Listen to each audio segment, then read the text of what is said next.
ਵਾਹਿਗੁਰੂ।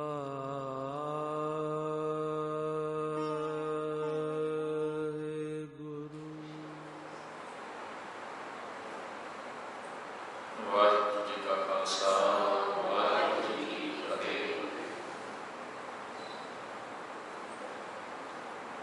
ਅੱਜ ਆਪਾਂ 7ਵੀਂ ਤੇ 8ਵੀਂ ਪੌੜੀ ਪਹਿਲੀ ਵਾਰ ਦੀ ਵਿਚਾਰਨੀ, ਯਾਨੀ 6 ਪੌੜੀਆਂ ਵਿਚਾਰ ਚੁੱਕੇ ਆਪਾਂ। ਤੇ ਥੋੜ੍ਹਾ ਜਿਹਾ ਮੈਂ ਪਿਛਲੀਆਂ 2 ਪੌੜੀਆਂ ਜਿਹੜੀਆਂ ਵਿਚਾਰੀਆਂ ਸੀ ਉਹਨਾਂ ਦਾ ਜ਼ਿਕਰ ਕਰਦੇ ਹਾਂ, ਤਾਂ ਕਿ ਕੰਟੀਨਿਊਸਲੀ ਜਿਹੜੀ ਹੈ ਉਹ ਗੱਲ ਜੁੜ ਜਾਏ। ਪਹਿਲੀਆਂ 2 ਪੌੜੀਆਂ ਦੇ ਵਿੱਚ ਭਾਈ ਸਾਹਿਬ ਜੀ ਯੁੱਗਾਂ ਦੀ ਗੱਲ ਕਰਦੇ ਪਏ, ਸਤਿਯੁਗ, ਤ੍ਰੇਤਾ, ਦੁਆਪਰ। ਇਹਨਾਂ 3 ਯੁੱਗਾਂ ਦਾ ਜ਼ਿਕਰ ਭਾਈ ਸਾਹਿਬ ਜੀ ਨੇ ਕੀਤਾ ਹੈ ਕਿ ਹਰ ਇੱਕ ਯੁੱਗ ਦੇ ਵਿੱਚ ਹਰ ਇੱਕ ਇਨਸਾਨ ਜਿਹੜਾ ਉਹ ਵੱਖਰੇ ਵੱਖਰੇ ਕਰਮ ਦੇ ਵਿੱਚ ਲੱਗਾ ਹੋਇਆ ਹੈ। 4 ਵੇਦ, ਚਾਰੇ ਵੇਦ ਜਿਹੜੇ ਨੇ ਉਹ ਇਹਨਾਂ ਯੁੱਗਾਂ ਦੇ ਨਾਲ ਰਿਲੇਟ ਕਰ ਦਿੱਤੇ ਗਏ। 4 ਵਰਣ ਇਹਨਾਂ ਯੁੱਗਾਂ ਦੇ ਨਾਲ ਜੋੜ ਦਿੱਤੇ ਗਏ। ਤੇ ਪਹਿਲੇ 3 ਯੁੱਗਾਂ ਤੋਂ ਬਾਅਦ ਚੌਥੇ ਯੁੱਗ ਦਾ ਭਾਈ ਸਾਹਿਬ ਜੀ ਜ਼ਿਕਰ ਕਰਦੇ ਨੇ ਅੱਜ ਦੀ ਇਸ 7ਵੀਂ ਵਾਰ ਦੇ ਵਿੱਚ। ਕੀ ਸਮਝਾ ਰਹੇ ਨੇ ਇਹ ਆਪਾਂ ਸਮਝਣ ਤੋਂ ਪਹਿਲਾਂ, ਵਿਚਾਰਨ ਤੋਂ ਪਹਿਲਾਂ ਜਿਹੜੀ ਪੌੜੀ ਹੈ 7ਵੀਂ, ਇਹਦਾ ਥੋੜ੍ਹਾ ਜਿਹਾ ਪਾਠ ਕਰ ਲਈਏ। ਉਸ ਤੋਂ ਬਾਅਦ ਆਪਾਂ ਇਹਦੀ ਵਿਚਾਰ ਸਟਾਰਟ ਕਰਾਂਗੇ। ਭਾਈ ਸਾਹਿਬ ਜੀ ਬਖਸ਼ਿਸ਼ ਕਰਦੇ ਨੇ, ਕਹਿੰਦੇ ਕਲਯੁਗ ਚੌਥਾ ਥਾਪਿਆ, ਸੂਤਰ ਬਿਰਤ ਜਗ ਮਹਿ ਵਰਤਾਈ, ਕਰਨ ਸੁਰਿਗ ਜੁਜਲ ਸਿਆਮ ਕੇ, ਕਰੇ ਜਗਤ ਰਿਤ ਬਹੁ ਸੁਖ ਜਾਈ, ਮਾਇਆ ਮੋਹੀ ਬੇਦਨੀ ਕਲ ਕਲਵਾਲੀ, ਸਭ ਪਰਮਾਈ, ਉੱਠੀ ਗਿਲਾਨ ਜਗਤਰ ਵਿੱਚ, ਹਉਮੈ ਅੰਦਰ ਜਲੈ ਲੁਕਾਈ, ਕੋਈ ਨਾ ਕਿਸੈ ਪੂਜਦਾ, ਊਚ ਨੀਚ ਸਭ ਗਤ ਇਸਰਾਈ, ਭਏ ਬੇਅਦਬੀ ਪਾਤਸ਼ਾਹ, ਕਲ ਕਾਟੀ ਮੁਰਾਏ ਕਸਾਈ, ਰਹੇ ਅਤ ਬਾਕਸ ਤ੍ਰਿਹ ਜੁਗੀ, ਚੌਥੇ ਜੁਗ ਜੋ ਦੇ ਸੋ ਪਾਈ, ਕਰਮ ਭ੍ਰਿਸ਼ਟ ਸਭ ਭਈ ਲੋਕਾਈ, ਕਰਮ ਭ੍ਰਿਸ਼ਟ ਸਭ ਭਈ ਲੋਕਾਈ। ਮੈਂ ਪਿਛਲੇ ਹਫ਼ਤੇ ਵੀ ਬੇਨਤੀ ਕੀਤੀ ਸੀ ਕਿ ਯੁੱਗਾਂ ਦਾ ਸੰਬੰਧ ਸਮੇਂ ਦੇ ਨਾਲ ਨਹੀਂ ਹੈ। ਇਹ ਆਪਣੇ ਮਨ ਦੇ ਵਿੱਚੋਂ ਵਹਿਮ ਆਪਾਂ ਕੱਢ ਲਈਏ ਕਿ ਸਮੇਂ ਦੇ ਨਾਲ ਕੋਈ ਯੁੱਗ ਬਦਲਦਾ ਹੈ ਜਾਂ ਚੇਂਜ ਹੁੰਦਾ ਹੈ। ਯੁੱਗ ਦਾ ਸੰਬੰਧ ਇਨਸਾਨ ਦੇ ਬਿਹੇਵੀਅਰ ਦੇ ਨਾਲ ਹੈ, ਸੁਭਾਅ ਦੇ ਨਾਲ ਹੈ। ਹਰ ਇੱਕ ਇਨਸਾਨ ਇੱਕੋ ਸਮੇਂ ਤੇ 4 ਯੁੱਗਾਂ ਦੇ ਵਿੱਚ ਵੀ ਰਹਿ ਸਕਦਾ ਹੈ। ਹੋ ਸਕਦਾ ਹੈ ਕਿ ਕੁਝ ਪਲ ਇਨਸਾਨ ਧਰਮ ਦੀਆਂ ਗੱਲਾਂ ਕਰਦਾ ਪਿਆ ਹੋਵੇ, ਅਗਲੇ ਹੀ ਪਲ ਧਰਮ ਦੀ ਗੱਲ ਛੱਡ ਕੇ ਉਹ ਸ਼ਸਤਰਾਂ ਦੀ, ਵੈਪਨਸ ਦੀ ਗੱਲ ਕਰਨੀ ਸ਼ੁਰੂ ਕਰ ਦੇਵੇ। ਉਸ ਤੋਂ ਬਾਅਦ ਖੇਤੀਬਾੜੀ ਵਾਲੇ ਬੰਦੇ ਤੁਰ ਪਏ, ਐਗਰੀਕਲਚਰ। ਫਿਰ ਜਿਹੜੇ ਆਮ ਗਰੀਬ ਲੋਕ ਨੇ, ਜਿਸ ਤਰ੍ਹਾਂ ਦੇ ਉਹਨਾਂ ਦੇ ਕੰਮ ਨੇ, ਉਹਨਾਂ ਦਾ ਜ਼ਿਕਰ ਕਰਨਾ ਸ਼ੁਰੂ ਕਰ ਦੇਵੇ। ਇੱਕ ਬੰਦਾ ਇੱਕ ਟਾਈਮ ਤੇ 4 ਯੁੱਗਾਂ ਦੇ ਵਿੱਚ ਵੀ ਰਹਿ ਸਕਦਾ ਹੈ, ਹੋ ਸਕਦਾ ਹੈ। ਤੇ ਜੇ ਕੰਮਾਂ ਨੂੰ ਇੱਕ ਸਾਈਡ ਤੇ ਕਰਕੇ ਉਹਦੇ ਸੁਭਾਅ ਦੀ ਗੱਲ ਕਰ ਲਈਏ ਕਿ ਸੁਭਾਅ ਜਿਹੜਾ ਹੈ ਉਹ ਇਨਸਾਨ ਨੂੰ ਡਿਫਾਈਨ ਕਰੇਗਾ ਕਿ ਉਹ ਕਿਸ ਯੁੱਗ ਦੇ ਵਿੱਚ ਹੈ। ਜੇ ਕੋਈ ਬੰਦਾ ਧਰਮ ਦੀਆਂ, ਉੱਚੇ ਆਚਰਣ ਦੀਆਂ, ਜਾਂ ਕਿਸੇ ਦਾ ਜ਼ੁਲਮ ਨਾ ਸਹਿਣ ਦੀਆਂ, ਜਾਂ ਵੰਡ ਕੇ ਖਾਣ ਦੀਆਂ ਗੱਲਾਂ ਕਰਦਾ ਪਿਆ ਹੈ, ਇਹਦਾ ਮਤਲਬ ਹੈ ਕਿ ਉਹ ਸਤਿਯੁਗ, ਤ੍ਰੇਤਾ ਤੇ ਦੁਆਪਰ ਦੇ ਵਿੱਚ ਹੈ। ਤੇ ਜੇਕਰ ਕੋਈ ਇਨਸਾਨ ਉਹਦੇ ਮਨ ਦੇ ਵਿੱਚ ਜਾਂ ਉਹਦੇ ਸੁਭਾਅ ਦੇ ਵਿੱਚ ਕਿਸੇ ਦੇ ਪ੍ਰਤੀ ਨਫ਼ਰਤ, ਕਿਸੇ ਦੇ ਪ੍ਰਤੀ ਵੈਰ ਵਿਰੋਧ, ਜਾਂ ਆਪਣੇ ਫਾਇਦੇ ਦੇ ਲਈ ਕਿਸੇ ਨੂੰ ਨੁਕਸਾਨ ਪਹੁੰਚਾਉਣ ਦੇ ਵਿਚਾਰ ਚੱਲਣੇ, ਜੇਕਰ ਇਸ ਤਰ੍ਹਾਂ ਦਾ ਕਿਸੇ ਦਾ ਮਾਈਂਡ ਹੈ ਤੇ ਇਹਦਾ ਸਿੱਧਾ ਜਿਹਾ ਮਤਲਬ ਇਹ ਨਿਕਲਦਾ ਹੈ ਕਿ ਉਹ ਇਨਸਾਨ ਕਲਯੁਗ ਦੇ ਵਿੱਚ ਹੈ। ਮੈਂ 1-2 ਸਾਖੀਆਂ ਜਿਹੜੀਆਂ ਨੇ ਤੁਹਾਡੇ ਨਾਲ ਸਾਂਝੀਆਂ ਕਰਨੀਆਂ ਨੇ ਗੁਰੂ ਨਾਨਕ ਸਾਹਿਬ ਦੇ ਜੀਵਨ ਦੇ ਵਿੱਚ। ਇੱਕ ਪੁਰਾਤਨ ਜਨਮ ਸਾਖੀ ਹੈ। ਉਸ ਪੁਰਾਤਨ ਜਨਮ ਸਾਖੀ ਦੇ ਵਿੱਚ ਨਾ ਇੱਕ ਘਟਨਾ ਮਿਲਦੀ ਹੈ, ਲਿਖੀ ਹੋਈ ਹੈ। ਉਸ ਘਟਨਾ ਨੂੰ ਵੱਖ-ਵੱਖ ਤਰੀਕੇ ਦੇ ਨਾਲ ਡਿਫਾਈਨ ਕੀਤਾ ਗਿਆ ਹੈ। ਹਰ ਇੱਕ ਕਥਾਵਾਚਕ ਜਦੋਂ ਉਸ ਘਟਨਾ ਦਾ ਜ਼ਿਕਰ ਕਰਦਾ ਹੈ ਤੇ ਉਹ ਆਪਣੀ ਸਮਝ ਦੇ ਮੁਤਾਬਕ ਉਸ ਨੂੰ ਡਿਫਾਈਨ ਕਰਦਾ ਹੈ। ਉਹ ਘਟਨਾ ਕੀ ਹੈ? ਕਹਿੰਦੇ ਜਦੋਂ ਗੁਰੂ ਨਾਨਕ ਸਾਹਿਬ ਮਹਾਰਾਜ ਬੰਗਾਲ ਦੇ ਵਿੱਚ ਪਹੁੰਚੇਗਾ। ਬੰਗਾਲ ਪਤਾ ਨਾ, ਇੰਡੀਆ ਦੀ ਸਟੇਟ ਬੰਗਾਲ, ਪੱਛਮੀ ਬੰਗਾਲ, ਵੈਸਟ ਬੰਗਾਲ ਜਿਹਨੂੰ ਕਿਹਾ ਜਾਂਦਾ ਹੈ। ਜਦੋਂ ਕਹਿੰਦੇ ਉੱਥੇ ਪਹੁੰਚੇ ਗੁਰੂ ਸਾਹਿਬ, ਤੇ ਉੱਥੇ ਕਲਯੁੱਗ ਦੇ ਨਾਲ ਕੀ ਹੋਇਆ, ਮੇਰੇ ਖਿਆਲ 'ਚ ਕੁਝ ਹੈਰਾਨ ਵੀ ਹੋ ਗਏ ਹੋਣਗੇ ਕਿ ਇੱਕ ਬੰਦੇ ਮੈਂ ਕਹਿ ਰਿਹਾ ਕਿ ਕਲਯੁੱਗ ਜਿਹੜਾ ਵਾ ਉਹ ਸੁਭਾਅ ਹੈ, ਉਹ ਨੇਚਰ ਹੈ। ਦੂਜੇ ਬੰਦੇ ਪੁਰਾਤਨ ਜਨਮ ਸਾਖੀ ਦੇ ਵਿੱਚ ਲਿਖਿਆ ਮਿਲਦਾ ਹੈ, ਕਹਿੰਦੇ ਕਲਯੁੱਗ ਗੁਰੂ ਨਾਨਕ ਸਾਹਿਬ ਦੇ ਗੁਰੂ ਨਾਨਕ ਸਾਹਿਬ ਨੂੰ ਆਣ ਕੇ ਮਿਲਦਾ ਹੈ। ਉਹ ਘਟਨਾ ਨੂੰ ਜੇਕਰ ਆਪਾਂ ਵਿਚਾਰ ਕੇ ਦੇਖੀਏ ਨਾ, ਫਿਰ ਪਤਾ ਲੱਗੇਗਾ ਕਿ ਕਿਸ ਕਲਯੁੱਗ ਦਾ ਜ਼ਿਕਰ ਉੱਥੇ ਹੋ ਰਿਹਾ ਹੈ, ਕੀ ਹੈ ਕਲਯੁੱਗ ਅਸਲ ਦੇ ਵਿੱਚ। ਉਹ ਘਟਨਾ ਕਿਵੇਂ ਲਿਖੀ ਹੈ, ਕਹਿੰਦੇ ਗੁਰੂ ਨਾਨਕ ਸਾਹਿਬ ਮਹਾਰਾਜ ਭਾਈ ਮਰਦਾਨਾ ਜੀ ਬੈਠੇ ਨੇ, ਤੇ ਅਚਾਨਕ ਕੀ ਹੋਇਆ ਕਿ ਬੜੀ ਤੇਜ਼ ਹਵਾ ਚੱਲਣੀ, ਹਨੇਰੀ ਸ਼ੁਰੂ ਹੋ ਗਈ, ਡਸਟ ਉੱਡਣੀ ਸ਼ੁਰੂ ਹੋ ਗਈ, ਜਿਵੇਂ ਬਹੁਤ ਤੇਜ਼ ਤੂਫਾਨ ਆਵੇ ਹਵਾ ਦਾ, ਤੇ ਚਾਰੇ ਪਾਸੇ ਡਸਟ, ਨਜ਼ਰ ਕੁਛ ਨਹੀਂ ਆਉਂਦਾ। ਜੋ ਵੀ ਥੱਲੇ ਕੋਈ ਪਦਾਰਥ ਹੈ ਉਹ ਦਰਖਤਾਂ ਨੂੰ ਕੁੱਟਣਾ ਸ਼ੁਰੂ ਕਰ ਦਿੰਦੀ ਹੈ ਤੇਜ਼ ਹਵਾ। ਇਸ ਤਰ੍ਹਾਂ ਦਾ ਉਸ ਟਾਈਮ ਤੇ ਐਟਮੋਸਫੇਅਰ ਹੋ ਗਿਆ। ਭਾਈ ਮਰਦਾਨਾ ਡਰ ਗਿਆ। ਪੁਰਾਤਨ ਜਨਮ ਸਾਖੀ ਦਾ ਮੈਂ ਜ਼ਿਕਰ ਕਰ ਰਿਹਾ, ਉਹਦੇ ਅਕੋਰਡਿੰਗਲੀ ਜੋ ਉੱਥੇ ਵਰਡ ਲਿਖੇ ਹੋਏ ਨੇ, ਕਹਿੰਦੇ ਭਾਈ ਮਰਦਾਨਾ ਡਰ ਗਿਆ। ਚਲੋ ਭਾਈ ਮਰਦਾਨਾ ਨੇ ਗੁਰੂ ਨਾਨਕ ਸਾਹਿਬ ਦੇ ਨਾਲ ਗੱਲਾਂ ਬਾਤਾਂ ਕੀਤੀਆਂ, ਪਾਤਸ਼ਾਹ ਜੀ ਹੈ ਕੀ, ਤੇ ਗੁਰੂ ਸਾਹਿਬ ਕਹਿੰਦੇ ਸ਼ਾਂਤ ਰਹਿ, ਕੁਛ ਨਹੀਂ ਹੋਣ ਲੱਗਾ। ਕਹਿੰਦਾ ਅੱਜ ਤੱਕ ਤਾਂ ਮੈਂ ਇੱਦਾਂ ਕਿਤੇ ਦੇਖਿਆ ਨਹੀਂ, ਇਹ ਕੋਈ ਵੱਡੀ ਭਿਆਨਕ ਕੋਈ ਆਫਤ ਆਉਣ ਵਾਲੀ ਹੈ ਲੱਗਦਾ ਆਪਣੇ ਉੱਤੇ। ਭਾਈ ਮਰਦਾਨਾ ਜਿਹੜਾ ਇਹਨਾਂ ਤੋਂ ਲੇਟ ਜਾਂਦਾ ਸੀ ਚਾਦਰ ਲੈ ਕੇ, ਤੇ ਕੁਝ ਸਮੇਂ ਬਾਅਦ ਸਭ ਕੁਝ ਸ਼ਾਂਤ ਹੁੰਦਾ ਹੈ, ਤੇ ਕਲਯੁੱਗ ਜਿਹੜਾ ਨਾ ਇਨਸਾਨੀ ਰੂਪ ਦੇ ਵਿੱਚ ਗੁਰੂ ਨਾਨਕ ਸਾਹਿਬ ਦੇ ਸਾਹਮਣੇ ਖਲੋਤਾ। ਗੱਲਾਂ ਹੋਈਆਂ ਗੁਰੂ ਨਾਨਕ ਸਾਹਿਬ ਦੇ ਨਾਲ ਕਲਯੁੱਗ ਦੀਆਂ। ਗੱਲਾਂ ਦੇ ਵਿੱਚ ਗੁਰੂ ਨਾਨਕ ਸਾਹਿਬ ਨੂੰ ਕਲਯੁੱਗ ਕਹਿੰਦਾ ਤੁਸੀਂ ਜੋ ਮੰਗੋ ਮੈਂ ਦੇ ਸਕਦਾ, ਕੁਛ ਮੰਗੋ, ਕੁਛ ਲਓ। ਉੱਥੇ ਗੁਰੂ ਨਾਨਕ ਸਾਹਿਬ ਦਾ ਇੱਕ ਸ੍ਰੀ ਰਾਗ ਦਾ ਸ਼ਬਦ ਹੈ, ਉਹ ਉੱਥੇ ਨਾਲ ਕੋਟ ਕੀਤਾ ਹੋਇਆ ਜੀ। ਕਹਿੰਦਾ ਕਲਯੁੱਗ ਕਹਿੰਦਾ ਤੁਸੀਂ ਚਾਹੋ ਤਾਂ ਮੈਂ ਵੱਡੇ ਵੱਡੇ ਮੋਤੀਆਂ ਦੇ ਮੰਦਰ ਖੜੇ ਕਰ ਦੇਵਾਂ, ਪਰਸ ਦਾ ਘਰ ਬਣਾ ਦੇਵਾਂ ਬੜਾ ਖੂਬਸੂਰਤ, ਹੀਰੇ ਮੋਤੀ ਜੜੇ ਹੋਣ, ਸੋਨਾ ਚਾਂਦੀ ਸਭ ਕੁਛ। ਗੁਰੂ ਨਾਨਕ ਸਾਹਿਬ ਕਹਿੰਦੇ ਨਹੀਂ, ਮੈਨੂੰ ਨਹੀਂ ਚਾਹੀਦਾ। ਫਿਰ ਕਹਿੰਦਾ ਬਾਦਸ਼ਾਹ ਬਣਾ ਦੇਵਾਂ ਤੁਹਾਨੂੰ, ਤੁਹਾਡਾ ਹੁਕਮ ਸਾਰੇ ਦੇ ਉੱਤੇ ਚੱਲੇਗਾ। ਗੁਰੂ ਸਾਹਿਬ ਕਹਿੰਦੇ ਨਹੀਂ। ਕਹਿੰਦੇ ਬੜੀ ਵਧੀਆ ਸੇਜ ਪਲੰਘ ਤੁਹਾਡੇ ਵਾਸਤੇ ਮੈਂ ਤਿਆਰ ਕਰ ਦੇਵਾਂ ਆਰਾਮ ਕਰਨ ਵਾਸਤੇ। ਗੁਰੂ ਸਾਹਿਬ ਕਹਿੰਦੇ ਨਹੀਂ, ਮੈਨੂੰ ਇਹਨਾਂ ਵਿੱਚੋਂ ਕੁਝ ਨਹੀਂ ਚਾਹੀਦਾ। ਸੋ ਇਹ ਘਟਨਾ ਦਾ ਜ਼ਿਕਰ ਕਰਨ ਤੋਂ ਬਾਅਦ ਨਾ, ਜਦੋਂ ਗੁਰੂ ਨਾਨਕ ਸਾਹਿਬ ਨੇ ਮੰਗਿਆ ਕੁਛ ਨਾ ਮੰਗਿਆ, ਪਤਾ ਕੀ, ਮਤ ਦੇਖ ਭੁੱਲਾ ਬਿਸਰੈ ਤੇਰੇ ਚੇਤਨ ਨਾ ਆਵੇ ਨਾ। ਉਹ ਸ਼ਬਦ ਦੀ ਸਟਾਰਟਿੰਗ ਹੈ ਜੀ, ਮੋਤੀ ਤਾਂ ਮੰਦਰ ਉਸਰੈ ਰਤਨੀ ਤਾਂ ਹੋਗੀ ਜੜਾਓ, ਕਸਤੂਰ ਕੁੰਕੂ ਅਗਰ ਚੰਦਨ ਲੀਪ ਆਵੇ ਜਾਓ, ਮਤ ਦੇਖ ਭੁੱਲਾ ਬਿਸਰੈ ਤੇਰਾ ਚੇਤਨ ਨਾ ਆਵੇ ਨਾ। ਇਹ ਸ੍ਰੀ ਰਾਗ ਦਾ ਪਹਿਲਾ ਸ਼ਬਦ ਹੈ। ਸ੍ਰੀ ਰਾਗ ਦਾ ਪਹਿਲਾ ਸ਼ਬਦ ਹੈ। ਥੋੜਾ ਜਿਹਾ ਤੁਹਾਨੂੰ ਰਿਮਾਈਂਡ ਕਰਾ ਦਿਆਂ, ਸ੍ਰੀ ਰਾਗ ਗੁਰੂ ਗ੍ਰੰਥ ਸਾਹਿਬ ਮਹਾਰਾਜ ਜੀ ਦਾ ਪਹਿਲਾ ਰਾਗ ਹੈ, ਤੇ ਗੁਰੂ ਗ੍ਰੰਥ ਸਾਹਿਬ ਜੀ ਦੇ ਪਾਵਨ ਅੰਕ 14 ਤੋਂ ਸਟਾਰਟ ਹੁੰਦਾ ਹੈ। ਉਸ ਸ੍ਰੀ ਰਾਗ ਦਾ ਅੰਕ 14 ਤੇ ਇਹ ਪਹਿਲਾ ਸ਼ਬਦ ਹੈ ਗੁਰੂ ਨਾਨਕ ਸਾਹਿਬ ਦਾ। ਤੇ ਗੁਰੂ ਸਾਹਿਬ ਕਹਿੰਦੇ ਮੈਂ ਮਤ ਦੇਖ ਭੁੱਲਾਂ ਬਿਸਰੈ ਤੇਰਾ ਚੇਤਨ ਆਵੇ ਨਾ। ਮੈਨੂੰ ਇਹੋ ਜਿਹੀਆਂ ਚੀਜ਼ਾਂ ਨਹੀਂ ਚਾਹੀਦੀਆਂ ਜਿਨ੍ਹਾਂ ਦੇ ਕਰਕੇ ਰੱਬ ਮੈਨੂੰ ਭੁੱਲ ਜਾਵੇ। ਸੋ ਉਹ ਗੱਲਬਾਤ ਉੱਥੇ ਪੁਰਾਤਨ ਜਨਮ ਸਾਖੀ ਦੇ ਵਿੱਚ ਗੁਰੂ ਨਾਨਕ ਸਾਹਿਬ ਦੀ ਕਲਯੁੱਗ ਦੇ ਨਾਲ ਦਰਸਾਈ ਗਈ ਹੈ। ਤੇ ਵਿਦਵਾਨਾਂ ਨੇ ਇਸ ਘਟਨਾ ਦਾ ਨਿਚੋੜ ਕੀ ਕੱਢਿਆ ਹੈ? ਨਿਚੋੜ ਕੀ ਕੱਢਿਆ ਹੈ? ਨਿਚੋੜ ਸਮਝਦੇ ਨਾ ਜੀ, ਤੱਤ ਕੀ ਕੱਢਿਆ ਹੈ? ਕਈਆਂ ਨੇ ਕਹਿ ਦਿੱਤਾ ਕਿ ਸੱਚਮੁੱਚ ਕਲਯੁੱਗ ਇਨਸਾਨੀ ਰੂਪ ਦੇ ਵਿੱਚ ਗੁਰੂ ਨਾਨਕ ਸਾਹਿਬ ਨੂੰ ਮਿਲਿਆ। ਜਿਹੜੇ ਇਹ ਉਹਨਾਂ ਨੇ ਗੱਲ ਕਹੀ ਜਿਹੜੇ ਯੁੱਗਾਂ ਦੇ ਵਿੱਚ ਬਲੀਵ ਕਰਦੇ ਨੇ ਕਿ ਹਾਂ ਸਤਿਯੁਗ, ਤ੍ਰੇਤਾ, ਦੁਆਪਰ, ਕਲਯੁੱਗ ਇਹ ਯੁੱਗ ਹੋਏ, ਉਹਨਾਂ ਨੇ ਇਹ ਗੱਲ ਕਹਿ ਦਿੱਤੀ ਕਿ ਸੱਚਮੁੱਚ ਗੁਰੂ ਨਾਨਕ ਸਾਹਿਬ ਨੂੰ ਕਲਯੁੱਗ ਜਿਹੜਾ ਹੈ ਉਹ ਆਣ ਕੇ ਮਿਲਦਾ ਹੈ। ਪਰ ਜਿਹੜੇ ਅਕੋਰਡਿੰਗ ਟੂ ਗੁਰਬਾਣੀ ਦੇ ਤੱਤ ਨੂੰ ਸਮਝਣ ਵਾਲੇ, ਜਿਨ੍ਹਾਂ ਨੇ ਗੁਰਬਾਣੀ ਨੂੰ ਖੋਜਿਆ, ਉਹਨਾਂ ਨੇ ਇਹ ਗੱਲ ਕਹਿ ਦਿੱਤੀ ਕਿ ਗੁਰੂ ਨਾਨਕ ਸਾਹਿਬ ਨੂੰ ਇਨਸਾਨੀ ਰੂਪ ਦੇ ਵਿੱਚ ਕਲਯੁੱਗ ਨਹੀਂ ਮਿਲਿਆ। ਅਸਲ ਦੇ ਵਿੱਚ ਕਲਯੁੱਗ ਇੱਕ ਬਿਰਤੀ ਦਾ ਨਾਮ ਹੈ। ਬਿਰਤੀ ਮਤਲਬ ਸੁਭਾਅ। ਉੱਥੇ ਪੰਕਤੀ ਤੁਸੀਂ ਪੜ੍ਹ ਸਕਦੇ ਹੋ, ਕਲਯੁੱਗ ਚੌਥਾ ਥਾਪਿਆ ਸ਼ੂਦਰ ਬਿਰਤ।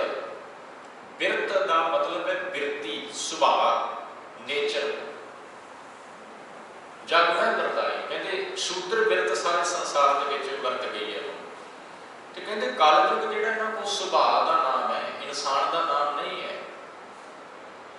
ਹੁੰਦਾ ਕੀ ਹੈ, ਜਦੋਂ ਕਿਸੇ ਇਨਸਾਨ ਦੇ ਉੱਤੇ ਕਲਯੁਗ ਭਾਰੀ ਹੁੰਦਾ ਹੈ, ਅਵਾਰਡ ਯੂਜ਼ ਕਰਦਾ ਹੈ, ਕਲਯੁਗ ਭਾਰੀ ਹੁੰਦਾ ਨਾ ਜਦੋਂ ਆਉਂਦਾ ਹੈ, ਜਦੋਂ ਉਹਦਾ ਸੁਭਾਅ, ਉਹਦਾ ਨੇਚਰ ਚੇਂਜ ਹੁੰਦਾ ਇਨਸਾਨ ਦਾ, ਤੇ ਅੰਦਰ ਇਨਸਾਨ ਦੇ ਅੰਦਰ, ਜਿਵੇਂ ਪੁਰਾਤਨ ਜਨਮ ਸਾਖੀ 'ਚ ਕਿਹਾ ਨਾ ਕਿ ਬੜੀ ਤੇਜ਼ ਹਨੇਰੀ ਆਈ, ਹਵਾ ਦੇ ਨਾਲ ਤੂਫਾਨ ਦੀ ਤਰ੍ਹਾਂ ਘਟਾ ਮਿੱਟੀ ਡਸਟ ਉੱਡਣੀ ਸ਼ੁਰੂ ਹੋ ਗਈ।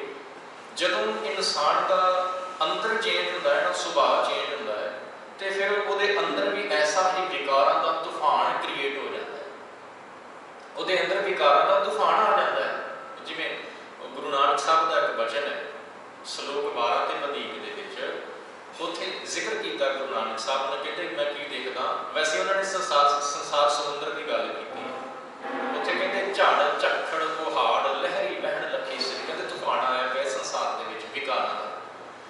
ਤੇ ਜਿਸ ਤਰ੍ਹਾਂ ਦਾ ਬਾਹਰੀ ਤੌਰ ਤੇ ਤੂਫਾਨ ਆਉਂਦਾ ਹੈ ਨਾ, ਵੈਸਾ ਹੀ ਤੂਫਾਨ ਇਨਸਾਨ ਦੇ ਅੰਦਰ ਵੀ ਕ੍ਰੀਏਟ ਹੋ ਜਾਂਦਾ ਹੈ, ਵਿਕਾਰਾਂ ਕਰਕੇ, ਮਾਇਆ ਕਰਕੇ, ਅਟੈਚਮੈਂਟ ਕਰਕੇ। ਉਹ ਇੱਕ ਪਹਿਲੀ ਸਟੇਜ ਕਹਿ ਲਈਏ ਇਨਸਾਨ ਦੇ ਜੀਵਨ ਦੇ ਵਿੱਚ, ਜਿਵੇਂ ਚੇਂਜ ਹੁੰਦਾ ਮਾਈਂਡ ਦਾ, ਮਾਇਆ ਦੇ ਵਿੱਚ ਜਿਵੇਂ ਖਚਿਤ ਹੋ ਜਾਂਦਾ ਹੈ। ਫਿਰ ਮਾਇਆ ਦਾ ਪਸਾਰਾ ਪਸਰਨਾ ਸ਼ੁਰੂ ਹੁੰਦਾ ਹੈ, ਜਿਵੇਂ ਉਹ ਕਲਯੁਗ ਨੇ ਕਹਿਣਾ ਮੈਂ ਮਹਿਲ ਖੜੇ ਕਰ ਦੇਵਾਂ ਤੁਹਾਡੇ ਪਾਸ, ਤੁਹਾਨੂੰ ਬਾਦਸ਼ਾਹ ਬਣਾ ਦੇਵਾਂ। ਇਨਸਾਨ ਨੂੰ ਚਾਹੀਦਾ ਕੀ ਹੈ? ਪੈਸਾ ਚਾਹੀਦਾ, ਦੌਲਤ ਚਾਹੀਦੀ, ਬੇਸ਼ੁਮਾਰ ਦੌਲਤ ਹੋਵੇ ਉਹਦੇ ਕੋਲ, ਸੁੱਖ ਹੋਵੇ ਦੁਨੀਆ ਦਾ ਹਰ ਇੱਕ ਉਹਦੇ ਘਰ ਦੇ ਵਿੱਚ। ਤੇ ਇਹਦੇ ਨਾਲ ਨਾਲ ਉਹ ਇਹ ਵੀ ਚਾਹੁੰਦਾ ਹੈ, ਇਨਸਾਨ ਦਾ ਇਹ ਵੀ ਅੰਦਰ ਦੀ ਚਾਹਨਾ ਹੁੰਦੀ ਹੈ ਇਨਸਾਨ ਦੀ, ਕਿ ਉਹਦੀ ਕਹੀ ਹੋਈ ਗੱਲ ਨੂੰ ਕੋਈ ਮੋੜੇ ਨਾ, ਜੋ ਮੈਂ ਕਹਿ ਦੇਵਾਂ ਮੇਰੀ ਗੱਲ ਸੁਣੀ ਜਾਵੇ। ਮਤਲਬ ਜਿਸ ਤਰ੍ਹਾਂ ਬਾਦਸ਼ਾਹ ਦਾ ਹੁਕਮ ਨਹੀਂ ਨਾ ਮੋੜਿਆ ਜਾਂਦਾ, ਉਸੇ ਤਰ੍ਹਾਂ ਇਨਸਾਨ ਦੇ ਅੰਦਰ ਦੀ ਚਾਹਨਾ ਕੀ ਹੈ ਕਿ ਮੇਰੀ ਕਹੀ ਹੋਈ ਗੱਲ ਜਿਹੜੀ ਹੈ ਹਰ ਕੋਈ ਮੰਨੇ, ਮੋੜੇ ਕੋਈ ਨਾ। ਤੇ ਜਦੋਂ ਇਸ ਤਰ੍ਹਾਂ ਦੀਆਂ ਅੰਦਰ ਖੁਆਇਸ਼ਾਂ ਪੈਦਾ ਹੁੰਦੀਆਂ ਨੇ ਨਾ, ਤੇ ਉਹ ਫਿਰ ਜਨਮ ਸਾਖੀ ਵਾਲੇ ਦੇ ਅਕੋਰਡਿੰਗਲੀ ਵਿਦਵਾਨ ਕਹਿੰਦੇ ਨੇ ਕਿ ਇਹ ਅਸਲ ਦੇ ਵਿੱਚ ਕਲਯੁਗ ਦਾ ਰੂਪ ਬਣ ਜਾਂਦਾ ਇਨਸਾਨ। ਉਹ ਅੰਦਰ ਨੂੰ ਚੇਂਜ ਕਰ ਦਿੱਤਾ ਨਾ ਉਹਦੇ ਐਗਜ਼ੈਕਟਲੀ। ਕਲਯੁਗ ਗੁਰੂ ਨਾਨਕ ਸਾਹਿਬ ਨੂੰ ਆਣ ਕੇ ਇਨਸਾਨੀ ਰੂਪ ਦੇ ਵਿੱਚ ਨਹੀਂ ਮਿਲਦਾ, ਕਿਉਂਕਿ ਜੇ ਇਹ ਗੱਲ ਹੁੰਦੀ ਤੇ ਫਿਰ ਗੁਰੂ ਨਾਨਕ ਸਾਹਿਬ ਆਸਾ ਕੀ ਵਾਰ ਦੇ ਵਿੱਚ ਇਹ ਬਚਨ ਨਾ ਕਹਿੰਦੇ ਕਿ ਕਲਯੁਗ ਰਥ ਅਗਣ ਕਾ ਕੂੜ ਅੱਗੇ ਰਥਵਾ। ਪਿਛਲੇ ਹਫ਼ਤੇ ਮੈਂ ਇਹ ਸ਼ਬਦ, ਇਹ ਸ਼ਲੋਕ ਤੁਹਾਡੇ ਨਾਲ ਸਾਂਝਾ ਕੀਤਾ ਸੀ। ਸਤਿਯੁਗ ਤੋਂ ਗੁਰੂ ਨਾਨਕ ਸਾਹਿਬ ਦੀ ਸਟਾਰਟ ਕਰਦੇ ਨੇ, ਤ੍ਰੇਤੇ ਦਾ ਜ਼ਿਕਰ ਵੀ ਆਉਂਦਾ ਹੈ, ਦੁਆਪਰ ਦਾ ਜ਼ਿਕਰ ਵੀ ਆਉਂਦਾ ਹੈ, ਤੇ ਚੌਥਾ ਕਲਯੁਗ ਦਾ ਜ਼ਿਕਰ ਵੀ ਆ ਰਿਹਾ। ਜੇਕਰ ਕਿਤੇ ਇਨਸਾਨ ਦੀ ਗੱਲ ਹੁੰਦੀ ਤੇ ਫਿਰ ਗੁਰੂ ਨਾਨਕ ਸਾਹਿਬ ਉੱਥੇ ਮੈਂਸ਼ਨ ਜ਼ਰੂਰ ਕਰਦੇ ਕਿ ਬਈ ਇੱਦਾਂ ਦਾ ਬੰਦਾ ਹੈ ਕਲਯੁਗ, ਇਹਨੇ ਆਣ ਕੇ ਤੁਹਾਨੂੰ ਆਪਣੇ ਜਾਲ 'ਚ ਫਸਾ ਲੈਣਾ।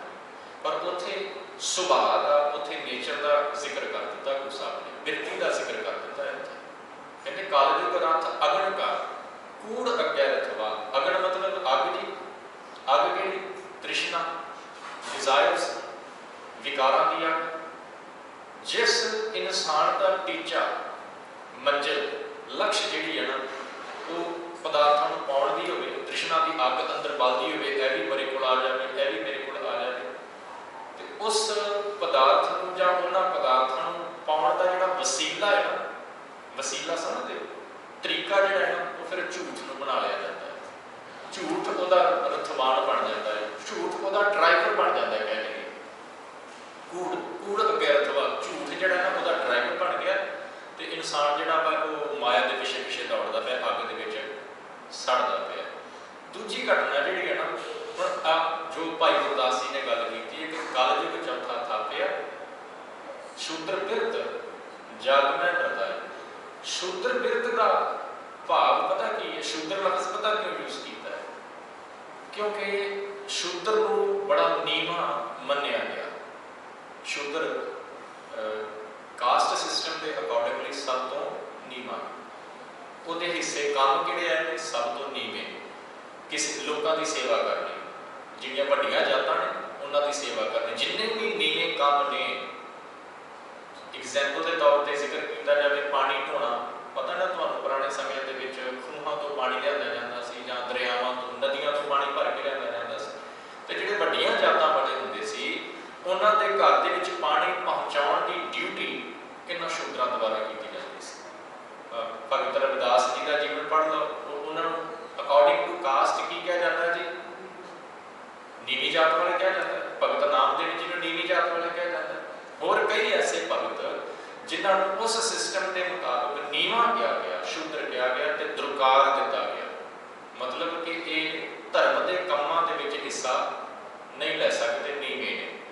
तो जे उन्होंने काम नीवें ने तो फिर उन्होंने नीवें कामों के नाल सुभाव को भाई साहब जी ने कंपेयर कर दिता।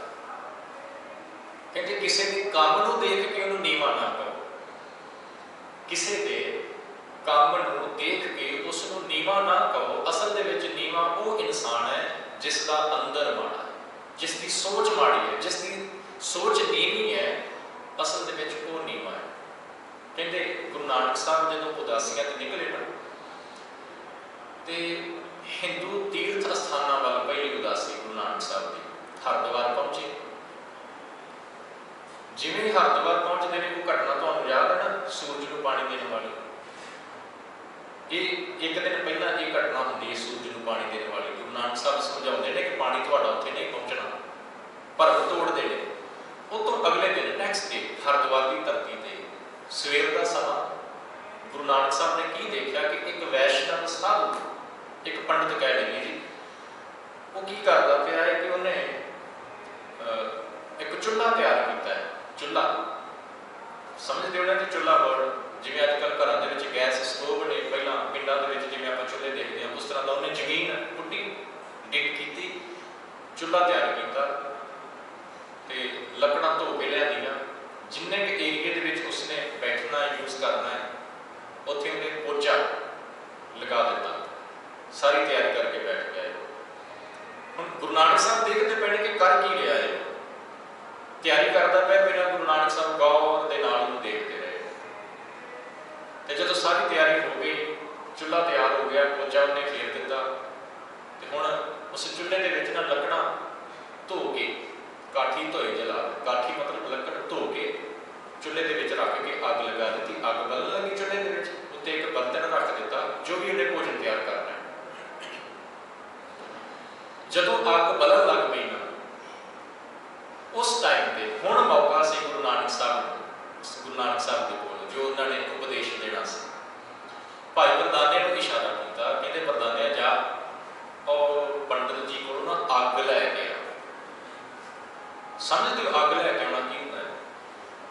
पुराने पंजाब के विच ना कई बार की होना कि माता जी ने चाह रखी नहीं चूल्हे ते पत्ती पा देनी, जो खंड पाउण लगना तो खंड ना होनी डब्बे च, खंड खत्म होनी, तो फिर अपने बच्चे को आवाज़ दे के कहना जा गुआढ़ी को खंड फड़ के लिया, खंड है नहीं है ना, खंड फड़ के लिया, कौली खंड लियानी, तो जो दुकान तो खरीद के लियानी तो वापस कर देनी। इस तरह गुरु नानक साहब ने भाई प्रधान ने कहा जा अग लैके आ, चूल्हे च अग बलती पई है, आप भी अग बालीए, भोजन तैयार करिए, आप कुछ छकना, तो अग बालण वास्ते अपने को कुछ है नहीं, लकड़ा ही नहीं, लकड़ों के नाल अग नहीं बलनी, वो बलती पई है।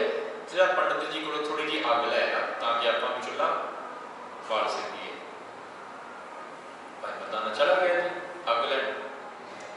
जिवें ही अजे पहुंचे है भाई प्रधान, होया कि अजे मंगिया कुछ नहीं, बोलिया कुछ नहीं, भाई प्रधान सिर्फ परछावां जिहड़ा है ना उस पंडित जी के चौंके दे विच पै गया। चौंका समझदे ना, रसोई चौंके दे विच पै गया। पंडित ने उन्होंने देखा तो पता लग गया कि नीवी जात वाला शुद्ध है। तो हुण भाई मरदाना कहने लगा पंडित जी अग चाहिए है, तो जो मंगी अग तो पंडित जी को आ गुस्सा गया, चढ़ गुस्सा गया, तू मेरा मैं सवेर का लगा इन्नी मेहनत की, मैं तू मेरे चौंके को भेट दिता है, भेट दिता मीनस इंप्योर कर दिता है, अपवित्र कर दिता है। तो वो बलदी हुई लकड़ लैके ना अग की चुआती कहते हैं पंजाबी में, बलदी हुई अग की लकड़ लैके भाई प्रधान को मारने वास्ते पिछे दौड़ता है। तो भाई प्रधान बेचारा भजदा भजदा गुरु नानक साहब के चरणों च आ डिगदा। तो फिर उत्थे गुरु नानक साहब उस पंडित जी को समझाते हैं, आ की है जी शूद्र बिरत है। फिर उत्थे पंडित जी को कहते हैं, कहते पंडित जी की होया? कहते इन्हें मेरा चौंका भेट दिता है क्योंकि शूद्र है, शूद्र का परछावां मेरे उत्ते पै जाना मतलब मेरा कीता होया जप तप सारा नष्ट। तो गुरु नानक साहब ने फिर उत्थे भरम तोड़िया पंडित जी का, कहने लगे इंसान कोई उच्चा नीवा नहीं होंदा, इंसान परमात्मा ने सारे बराबर पैदा किए। ये जिहड़ी वंड पाई हुई है इंसानां दे विच इंसान ने ही पाई हुई है, किसी के परछावें दे नाल कुछ भिड़न वाला नहीं। तुसीं ते ज्ञानवान हो, तुसीं ते पंडित, तुहानूं ते ज्ञान होना चाहिए इन्हां गल्लां दा। वो उस पंडित नूं शीशा दिखाते हैं गुरु नानक साहब। फिर मेरा ये घटना साझी करने का मतलब पता की है, ਹੁਣ ਭਾਈ ਮਰਦਾਨੀ ਨੂੰ ਉਹਨੇ ਕਹਿ ਦਿੱਤਾ ਇਹ ਸ਼ੂਦਰ ਹੈ, ਆਪਣੇ ਆਪ ਨੂੰ ਕਹਿ ਦਿੱਤਾ ਕਿ ਮੈਂ ਵੱਡੀ ਜਾਤ ਵਿੱਚੋਂ, ਮੈਂ ਪੰਡਤ, ਮੈਂ ਬ੍ਰਾਹਮਣ। ਤੇ ਗੁਰੂ ਨਾਨਕ ਸਾਹਿਬ ਕਹਿੰਦੇ ਨਹੀਂ, ਕਿਸੇ ਜਾਤ ਦੇ ਵਿੱਚ ਜਨਮ ਲੈਣ ਦੇ ਨਾਲ ਕੋਈ ਵੱਡਾ ਜਾਂ ਛੋਟਾ ਨਹੀਂ ਹੋ ਜਾਂਦਾ। ਉਹਦਾ ਕਰੈਕਟਰ, ਉਹਦੀ ਸੋਚ, ਉਹਦਾ ਬਿਹੇਵੀਅਰ ਡਿਫਾਈਨ ਕਰਦਾ ਹੈ ਕਿ ਉਹ ਕਿਸ ਜਾਤ ਦੇ ਵਿੱਚ। ਜੇ ਵੱਡੀ ਜਾਤ ਦੇ ਵਿੱਚ ਪੈਦਾ ਹੋ ਕੇ ਵੀ ਤੁਹਾਡੀ ਹਾਲਤ ਐਸੀ ਬਣੀ ਪਈ ਹੈ ਤੇ ਗੁਰੂ ਨਾਨਕ ਸਾਹਿਬ ਕਹਿਣਗੇ ਫਿਰ ਕਿ ਸ਼ੂਦਰ ਅਸਲ 'ਚ ਇਹ ਨੇ, ਸ਼ੂਦਰ ਤੇ ਤੁਸੀਂ ਹੋ, ਜਿਨ੍ਹਾਂ ਨੂੰ ਸਭ ਕੁਝ ਪਤਾ ਹੋਣ ਦੇ ਬਾਵਜੂਦ ਵੀ ਇਹਨਾਂ ਕਰਮਾਂ ਦੇ ਵਿੱਚ ਖਚਤ ਹੋਏ ਪਏ। ਕਿਤੇ ਤੁਸੀਂ ਧਿਆਨ ਦੇਣਾ, ਗੁਰੂ ਸਾਹਿਬ ਨੇ ਇੱਕ ਬਚਨ ਕਿਹਾ ਗੁਰੂ ਗ੍ਰੰਥ ਸਾਹਿਬ ਮਹਾਰਾਜ ਦੇ ਵਿੱਚ, ਕਹਿੰਦੇ ਕੋਈ ਸਮਾਂ ਸੀ, ਅੱਜ ਵੀ ਤੁਸੀਂ ਕਿਤੇ ਨੋਟ ਕਰਿਓ, ਕਈ ਐਸੇ, ਮੈਂ ਕਿਸੇ ਦੇ ਧਰਮ ਦੇ ਉੱਤੇ ਉਂਗਲ ਨਹੀਂ ਜੇ ਕਰ ਰਿਹਾ, ਮਤਾ ਕਿਤੇ ਤੁਹਾਡੇ ਮਨ 'ਚ ਹੋਵੇ ਕਿ ਮੈਂ ਕਿਸੇ ਨੂੰ ਮਾੜਾ ਦਿਖਾਉਣ ਦੀ ਕੋਸ਼ਿਸ਼ ਕਰਦਾ, ਮੈਂ ਮਾੜਾ ਨਹੀਂ, ਮੈਂ ਸਿਰਫ ਜੋ ਬਾਣੀ ਦੇ ਵਿੱਚ ਗੁਰੂ ਸਾਹਿਬ ਨੇ ਸੱਚਾਈ ਬਿਆਨ ਕੀਤੀ ਉਹਦੇ ਨਾਲ ਤੁਹਾਨੂੰ ਮੈਂ ਸਾਂਝ ਪਾਉਂਦਾ ਪਿਆ। ਬਸ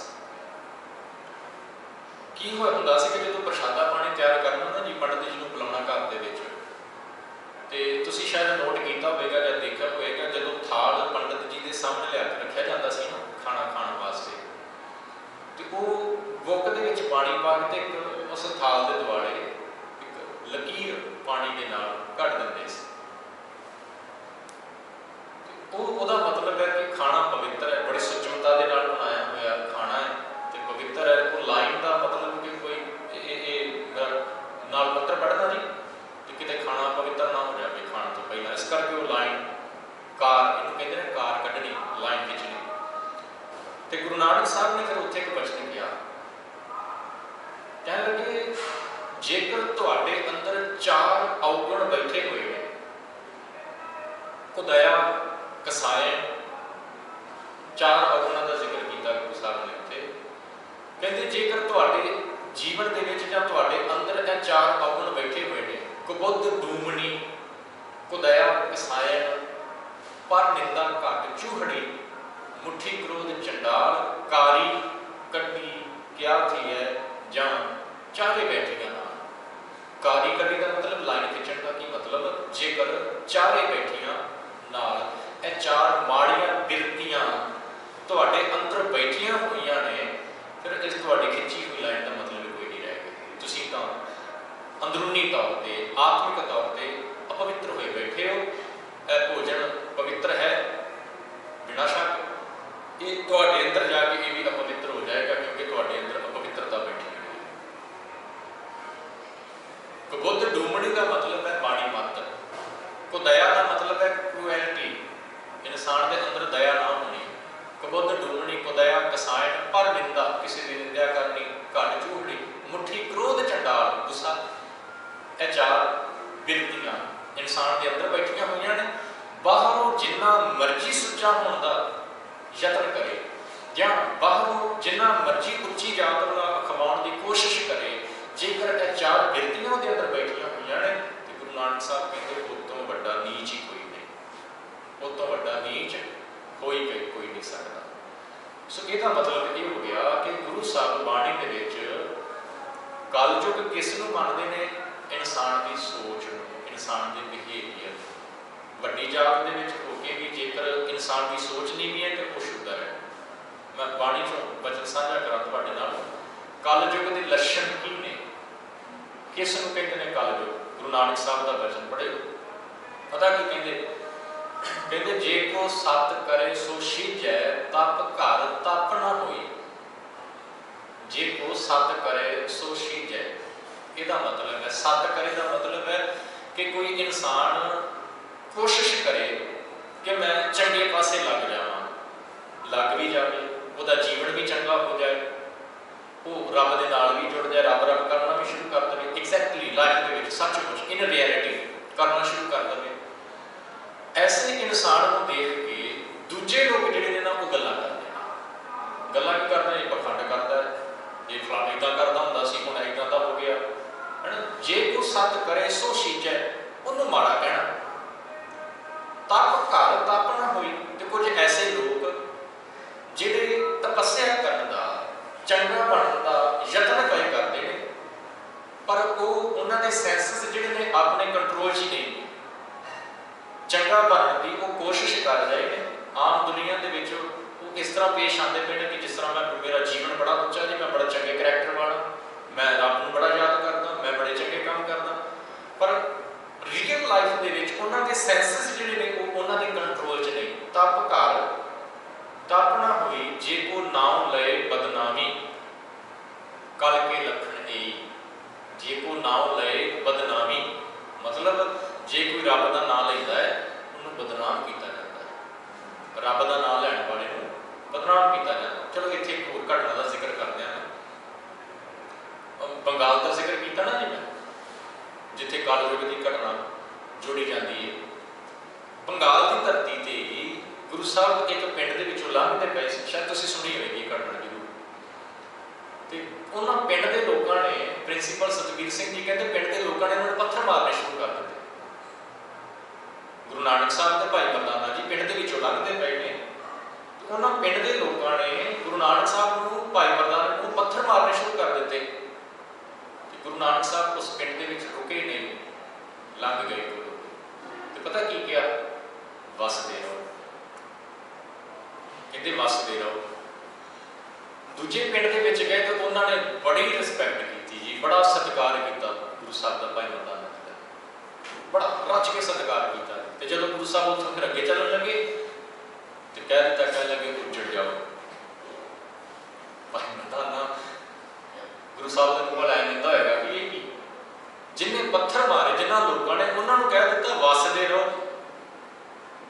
तो जिन्होंने इन्ना सत्कार किया, खाण पीन नूं, रुकन नूं, आराम करन नूं, सब कुछ सेवा की, उन्होंने कह दिता उजड़ जाओ। फिर सवाल किया भाई पता, कहते बादशाह मैं तुहाडी यह कहानी गल समझ नहीं आई, इदा क्यों? कहते देखो जिहदे कोल जहर होएगा उन्हें जहर ही वंडना, जिहदे कोल जहर है, जिहदे कोल जो है उन्हें वही देना है जी। जिन्होंने कहना वसदे रहो, उसका रीजन ये सी कि वो एक पिंड माड़ा है, पिंड के लोग माड़े ने, उन्होंने सोच, लोग माड़े नहीं, उन्होंने सोच माड़ी है, उन्होंने थिंकिंग, उन्होंने माइंड जो वो माया के जकड़िया पे है, वो रब की गल सुननी नहीं चाहते, टुटे पे ने पूरी तरह के नाल। वो जेकर किते होर जाणगे, जो उन्होंने मैं कह दिता उजड़ जाओ, वो थां थां ते जाते थे, जो उन्होंने कोल है उन्होंने वही वंडना सी। कि हो सकता होरां दा भी माइंड वो चेंज कर देंगे, उन्होंने भी अपने वर्गा बना लेते। इस करके उन्होंने कह दिता तुम वसदे रहो, इत्थे ही ठीक हो, तुसीं इत्थों बाहर ना निकले हो। आ जिहड़े चंगे सी ना, जिन्होंने सत्कार किया, सेवा की, उजड़ जाओ कि जे बाहर निकल गए तो ये इन्हां दे अंदर जिहड़े चंगे गुण ने ना वही वंडणगे, हर एक नूं रब दे नाल जोड़नगे, सेवा का उपकार की भावना लोगों के अंदर पैदा करनगे, मिठा बोलना सिखाउणगे लोगों को। इस करके इन्होंने कह दिता कि उजड़ जाओ। तो गुरु नानक साहब कहते जे को नाम लए बदनामी, जिहड़ा रब का नाम लेता है उन्होंने बदनाम किया जाता है, माड़ा किया जाता है। तो याद रहे गुरु नानक साहब को इत्थे बंगाल दे विच भी पत्थर वजदे ने, ते जिहड़े पत्थर वजे ना उन्होंने गुरु साहब ने लुकाया नहीं लोगों के कोल, बाणी दे विच कह दिता। एक तो पत्थर मारने होंगे, हाथ के विच पत्थर स्टोन पकड़ के मारना, एक होंगे लफ्ज़ां के पत्थर मारने, लफ्ज़ां के वर्ड्स के पत्थर मारने, वर्ड्स के स्टोन सुटने दूजे वाल। गुरु साहब ने लुकाया कुछ नहीं, वो भी बाणी के विच रख दिता। कहते कोई आखे भूत ना को कहे बेदाला, कोई आखे आदमी नानक बेचारा। किसी ने गुरु नानक साहब को कह दिता ये भूत ना है, इन्हों दुनियादारी का पता है कुछ नहीं, इन्हों जिंदगी जीवन का तरीका नहीं पता की है, ये तो भूत है, ये तो बड़ा डरावना है, ये नाल तो गल नहीं करनी चाहिए, ये तो बेचारा आम जिहा बंदा है। इस तरह की गल्लां गुरु नानक साहब कीतियां। ते भगत साहिबाना का जीवन पढ़ो, भगत नामदेव जी, भगत रविदास जी, ये पंडिया को ढेड कहते तेरे पैर पिछौंडी होए ला। भगत रविदास जी कहते ये मैनू जिहड़े उच्चियां जातां वाले ने ना, ये मैनू ढेड शूद्र कहते हैं, नीवी जात वाला कह के बुलाउंदे ने। सो जिहड़ा जुड़िया होया है ना, उन्होंने गल्लां करनियां। तीन गल्लां ध्यान रखियो, दो पंक्तियां ने गुरु साहब दीयां, गुरु नानक साहब दीयां, जे को सत करे सो शीजै, तप घर तप ना होए। एक चंगा बंदा है, उन्होंने भी गल्लां होंदियां ने, जिहड़ा चंगा जीवन बनाउण की कोशिश करता पिया, एक माड़ा है पर चंगा बनने की कोशिश करता पिया, तीजा जिहड़ा रब का नाम जपदा पिया उसकी बदनामी करनी, उन्होंने माड़ा कहना। ये तीन गल्लां गुरु साहब कहते जिस इंसान के अंदर तुहानूं है तीन गल्लां नज़र आउण, कल के लखण आखण का मतलब होंदा कि साइन, ये कलयुग के साइन ने। जिस इंसान के अंदर यह तीन गल्लां बैठियां हुई ने, चंगे नूं माड़ा कहना ते अपने आप को चंगा कहने की कोशिश करनी या पेश करने की कोशिश करनी, गुरु साहब कहते सीधी जी गल है कि जी वो कलयुग के उत्ते भारी होया पिया, वो इंसान कलयुगी है। सो शूद्र बिरत इस करके भाई साहब जी ने इत्थे वर्ड यूज किया है कि अकॉर्डिंग टू हिंदुइज्म कलयुग चौथा खापिया, चौथा कलयुग मान लिया गया कि चौथा युग है। इस युग के विच धर्म नाम की चीज ही कोई नहीं रह, सारे पासे अज्ञानता का हनेरा। ध्यान दिओ, चार युग ने, इन्हां चारों युगों के नाल मैं पहला भी बेनती की कि वर्ण भी बन दिते गए, तो जिहड़े वेद ने ना चार, वो भी इन्हां दे नाल रिलेट कर दिते गए। ऋग्वेद सतयुग के नाल जोड़ दिता गया, सामवेद जिहड़ा है वो त्रेते के नाल जोड़ दिता गया, यजुर्वेद जिहड़ा है वो द्वापर के नाल जोड़ दिता गया, अथर्ववेद कलयुग नूं दे दिता गया। काम भी बन दिते गए, ब्राह्मण का कर्म की पूजा पाठ करना, खत्तरी का काम की कि उन्हें जंगा युद्धां दे विच हिस्सा लेना, वैश्य का काम की उन्हें खेतीबाड़ी करनी है, तो शूद्र का इन्हें तिन्ना उपरलियां जातां की सेवा करनी है। धर्म का कार्य कोई कर नहीं सकता। सो भाई साहब जी कहते इस चौथे कलयुग के विच की होया है कि शूद्र बिरत जग मह वरताई, कर्म सो रिग जुजर श्याम के, करे जगत रिद बहुत सुख चाहे। हुण की हो रहा है कि जिहड़े तीन कर्म सतयुग तो स्टार्ट करिए द्वापर तक, भावें कि प्रभाव घटता गया, फिर भी धर्म का कुछ ना कुछ अंश बाकी रहा। पर इस कलयुग के विच की होया है कि हुण उन्हां तिन्नां कर्मां नूं कोई अहमियत नहीं दी जाती। इंसान को करना नहीं चाहता, इंसान धर्मी बनना नहीं चाहता। इंसान को जेकर धर्म की गल जां चंगा बनने की गल की जाती है, जां तां उन्होंने मजाक दे विच उड़ा दिंदा है, तो जां फिर ये कहण वाले को थोड़ा जिहा हासा मखौल करके मजाक जिहा करके उहदा पात्र जिहा बना के उन्होंने दूर कर दिंदा है। सो इहदा मतलब होया कि जिहड़े कर्म सुरिग जुजर श्याम के, ये तिन्ने वेद ने जी, जो इन्हां तिन्नां वेदां दे विच कर्म करने वास्ते कहा गया। इस कलयुग के विच करे जगत रिद बहुत सुखचाई। सुखचाई का भाव कह लीजिए कि इनकार करना, संकोच करना। इंसान वो कर्म करने तो संकोच कर लग गया, क्योंकि सतयुग के विच ये मन्निया गया कि केवल बंदगी सी। त्रेते के विच थोड़ा जिहा प्रभाव घट जाता है बंदगी का, द्वापर के विच होर घट जाता है, तो जो कलयुग आ जाता है तो फिर कहते हैं कि बिल्कुल ही बंदगी भगती खत्म हो जाती है, इंसान माया मोह के फस जाता है। तो अगली गल भाई साहब जी कहते हैं, माया मोही बेदनी कल कल वाली सब फरमाई। कलयुग ने मोड़िया संसार, बिरती सुभाव कलयुग, जो कलयुग वर्ड आएगा सुभाव नेचर इंसान का सोच, इन्हें इंसान को मोड़िया अपने जाल के विच फसा लिया है। ये निकलना इंसान के अपने बस की गल नहीं है।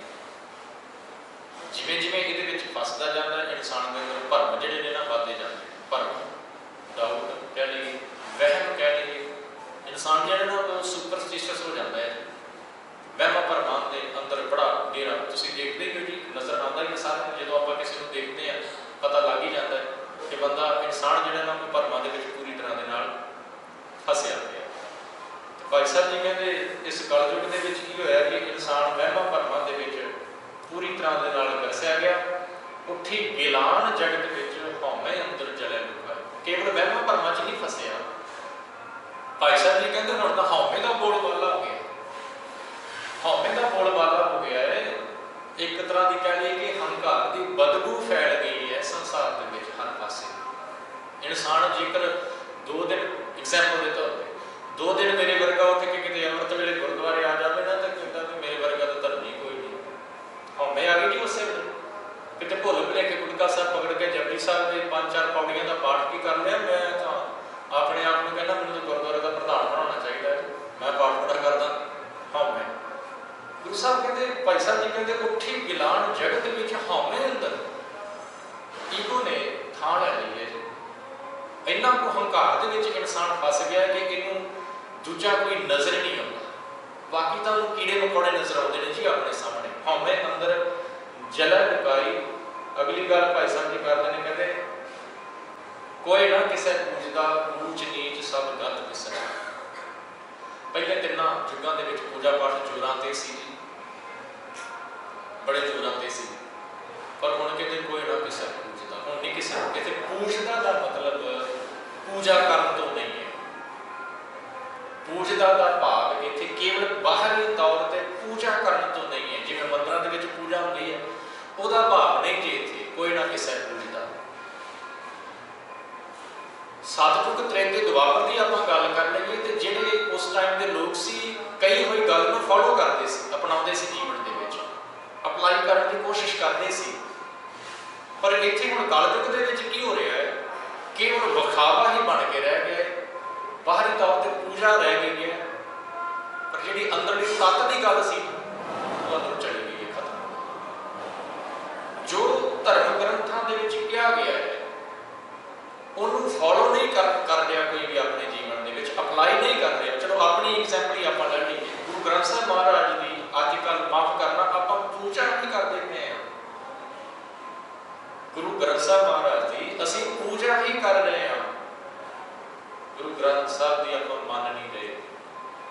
जो गुरु साहब कह रहे हैं ना सानू बाणी च, वो अप्लाई नहीं आप करते पे जिंदगी के, केवल पूजा, पूजा के नाल पाठ, पाठ तो चलो नहीं कर रहे, करना चाहिए, मैं नहीं कहता करना नहीं चाहिए, पाठ तो करना चाहिए, पर वो जो पाठ कर रहे हैं ना उन्होंने करने का फायदा ये होना चाहिए इंसान का कि वो जीवन के थोड़ा समझने की कोशिश करे तो अप्लाई करे। जे गुरु नानक साहब ने कह दिता ना बाणी के कि भाई तू रब का नाम जपया कर ते चंगे काम कराया कर, अपनी सोच को चंगा कर, आ तीन चार गल्लां सिंपल जी समझ आने वाली तो इंसान को फॉलो कर ले, अप्लाई कर ले लाइफ के, पर नहीं ना हो रहा। बाहरी तौर पर पूजा बड़ी हो रही है, किते देख लो पूरे पूरे संसार के पूरे वर्ल्ड के देख लो पूजा जोरां ते है, भावें कोई भी धर्म होवे, पर जिहड़ी असली तत्त की गल है वो विचों माइनस हो गई। सो इहदा पूजना का मतलब ये हो गया कि विखावा तो जोरां ते कीता जा रहा है, पर कई कोई गल अंदर अप्लाई नहीं किया जा रहा। कोई ना किसे पूजदा, ऊंच नीच सब गत विसराई, ऐसी माया ने मत मार दी है कि उच्चे नीवें की समझ ही कोई नहीं रह गई। हुण इत्थे उच्चे नीवें की समझ का मतलब कास्ट सिस्टम तो नहीं है कि वड्डियां जातां दा सत्कार करना ते नीवें नूं माड़ा कह देना, ये नहीं। ऊंच नीच का इत्थे भाव है कि चंगे माड़े की समझ नहीं रह गई, की करना चाहिए ते की नहीं करना चाहिए, की पाप है ते की पुण्य समझ ही कोई नहीं रह गई। हौमे दे विच फस के इंसान जो उन्होंने ठीक लगता ना भावें गलत ही है करी जा रहा। ऊंच नीच सब गल विसराई, भय बेअदली बादशाह कल काती उमराए हसाई। चलो उस टाइम ते राजे महाराजे होंदे सी, बादशाह होंदे सी, ते बादशाह दे कोल हुकूमत होनी, ताकत होनी, पावर होनी, उस पावर को अपनी मर्जी के नाल यूज करता सी, अपनी मर्जी के नाल उन्हें यूज करना जी, उहदा जी कीता ते भावें आम लोगों को सुख देने शुरू कर दे, जे उहदा जी कीता ते वो आम लोगों के उत्ते जुल्म भी करना शुरू कर दिंदा सी। पर बहुतात विच मोस्टली जिहड़े बादशाह होए ना, पुरानी हिस्ट्री आप पढ़ के देख लीए, जुल्म ही तुहानूं पढ़न नूं मिलणगे। कोई विरला ही अकबर वर्गा नज़र आएगा जिहड़ा धर्मी होएगा, जिहदे राज दे विच चंगे लोग होणगे, जां महाराजा रणजीत सिंह दा राज तुहानूं पढ़न नूं मिलेगा जिथे सारिਆਂ ਨੂੰ एक बराबर का दर्जा दिता जाता सी। पर मोस्टली तुहानूं जुल्मी राजे, जुल्म करने वाले ही नज़र आउणगे। जेकर अज के समय की गल कर लईए तो अज भी उवें ही है, भावें डेमोक्रेसी कही जाती है पर ना ही डेमोक्रेसी है। ताकत एक दे हत्थ दे विच जिद्दां चाहे उदां वो यूज करता है, आम लोगों को फिर बर्दाश्त करना पैंदा है, क्योंकि आम इंसान की जिहड़ी माफ करना मैं वर्ड यूज कर लगा वैल्यू जिहड़ी है ना उसकी नज़र दे विच है ही कुछ, क्योंकि ताकत उसके अपने हाथ में है। सो भई बेअदली वक्त के जिहड़े बादशाह ने, पातशाह कल काती उमराए, उमराए का मतलब है जी जिहड़ी आम प्रजा जिहड़ी है ना उन्होंने उत्ते जुल्म करना, कसाई, कसाई बुचर होंदा ना जानवरों मारदा है, सेम कहते हैं कि वो बादशाह जिहड़े ने ना जिन्हां दे हत्थ दे विच पावर है, आम लोगों को उन्हां जानवरों की तरह मारदे पए ने, उन्हां दे उत्ते जुल्म करदे पए ने। ये कलयुग दे विच हालात बने पए ने जी। अगली गल भाई साहब जी कहते हैं, रहत पावश जुगी चौथे युग जो देश पाई जस्टिस ते रियाई। इनजस्टिस। 4 पैसे तुसीं पकड़ा दो, फैसला तुहाडे हक दे विच हो जाएगा। हाँ, कई सरकारां होणगीआं जिथे न्याय किया जाता होवेगा, पर ज़्यादातर की है जिहदे हाथ दे विच पावर है ਉਹਦੇ ਨਾਲ जेकर किसी अमीर की रिच की मित्रता साझ बन गई पैसे करके तो सारे फैसले उसके हक के किए जाते। भाई गुरदास ने अगे जाके जिक्र करना है, वैसे जो गुरु नानक साहब का जीवन स्टार्ट होना है उत्थे जाके उन्होंने जिक्र करना है कि काजी कोई रिश्वत की वड्डी लैके हक दुआए। सरकार मुगल सी गुरु नानक साहब जी के टाइम पे, बाबर का राज सी कि काजी जिन्हां दे कोल न्याय करने की ताकत सी, जस्टिस की पावर काजी के कोल सी। जदों किसी को सज़ा सुनानी होती सी ना तो काजी नूं कहा जाता सी, काजी साहब फतवा लगाओ। छोटे साहिबजादे की शहादत को याद कर लिओ, जदों कचहरी के विच पेश किया जाता है तो वजीर खां काजी को कहता है, काजी साहब इन्हां नूं फतवा लगाओ, मतलब सज़ा सुनाओ इन्हां नूं। ते भाई साहब जी कहते काजी जिन्हां दे कोल न्याय, जिन्हां दे कोल ताकत है, वो किस तरह के हो गए ने, वड्डी लैके हक दुआए। वड्डी का मतलब होता ब्राइब, रिश्वत, रिश्वत देनी। रिश्वत दे दो, तुसीं गुनाह भी किया होया ना, तुहानूं निर्दोष इनोसेंट साबित कर दिता जाएगा, तुहाडे हक दे विच फैसला हो जाएगा। वैसे अज भी हो रहा है, इंडिया के विच तुसीं झात मार के देख लो, बाकी किसी कंट्री का जिक्र नहीं करता, हो रहा है, इदां ही हो रहा है। सो भाई साहब जी कहते रहा तपापस इतने ही जुगी, तिन्ना अंशां तिन्ना जुगां का अंश इस युग दे विच रिहा ही नहीं। कहते धर्म नाम की चीज़ रही नहीं तो हो की रहा, चौथे युग इस युग दे विच जो दे सो पाई, जो दवेगा उसके हक दे विच फैसला हो जाएगा। कर्म भ्रिष्ट सब पई लोगों के कर्म कहते माड़े हो गए। कर्म का मतलब इत्थे केवल हत्थां दे नाल कीते जाण वाले कर्म नहीं, हत्थां दे नाल कीते जाण वाले ही कर्म नहीं है। इत्थे जो असी हत्थां दे नाल करदे हां उहदा भी जिक्र है, जो मेरे लफ्ज़ां दे विच है उहदा भी जिक्र है, जो मेरे मन दे विच चलदा पिया है उहदा भी जिक्र है। अखां दे नाल मैं किसी नूं किस तरीके दे नाल देखदा पिया उहदा भी जिक्र है। कन्नां दे नाल मैं सुणदा की पिया उहदा भी जिक्र है। पैरां दे नाल मैं चल के जांदा कित्थे पिया उहदा भी जिक्र है। कर्म भ्रिष्ट सब भई लुकाई। कहते दुनिया के लोग जिहड़े ना जिधर झात मारो उन्होंने कर्म भ्रिष्ट होए पए ने। अखां दे नाल माड़ा देखना, कन्नां दे नाल माड़ा सुनना, हत्थां दे नाल माड़ा करना, पैरां दे नाल माड़े पासे चल के जाना, लफज माड़े बोलने ते मन दे विच वैर विरोध रख के निंदा चुगली दीयां गल्लां अंदर चलणीआं। यही विचार अंदर चलते रहने कि मैं इहदा फलाना बंदा बड़ी तरक्की कर रहा, इहनूं थल्ले के दसदा, इस तरह के विचार अंदर चलते रहने। भाई साहब जी कहते यही कुछ किस चौथे कलयुग दे विच हुंदा पिया है। ते जिहड़ी 8वीं पौड़ी है ना, हुण तक 7 पौड़ियां तक भाई साहब जी ने वेदां दा ते 4 युगां दा जिक्र कर दिता। हुण जिहड़े हिंदू धर्म दे विच 6 शास्त्र ने, 6 फिलासफीज जिहड़ियां मन्नियां गईयां ने हिंदू धर्म दे विच, उन्हां दा जिक्र वेदां नूं ही आधार बना के 6 शास्त्र जिहड़े ने ऋषियां द्वारा लिखे गए। तो भाई साहब जी कहते कि हुण की है उन्हां दा जिक्र करदिआं होया चाहों वेदां के धर्म मथ खट शास्त्र कथ रिख सुनावे। रिख का मतलब है ऋषि, ऋषि मुनि।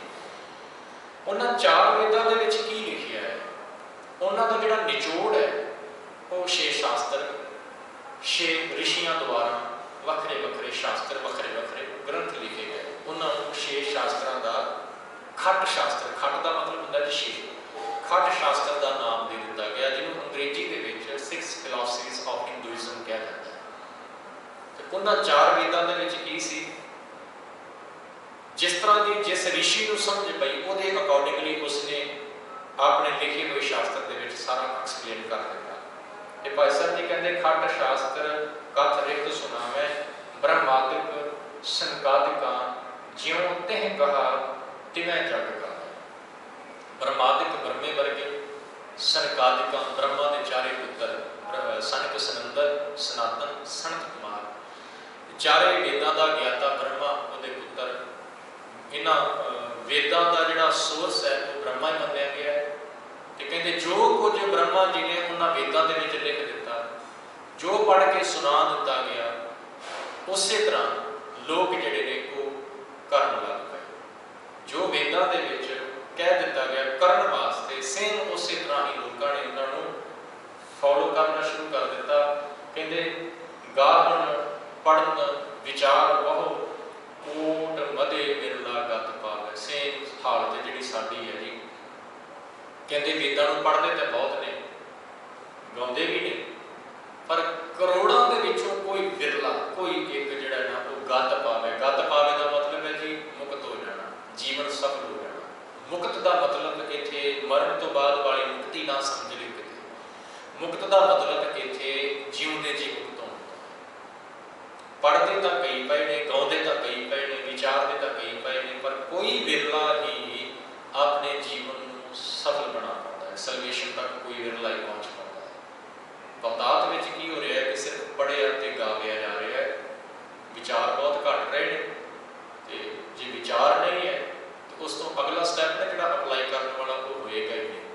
तो जो वो नहीं होएगा, जीवन चेंज नहीं होएगा, जीवन के बदलाव नहीं कोई आएगा। तो जो जीवन च बदलाव कोई नहीं आएगा तो फिर गाविया पढ़िया जो ना वो बहुता यूजफुल नहीं होएगा लाइफ वास्ते, जदों तक अगे अगला स्टैप ना आप लवांगे।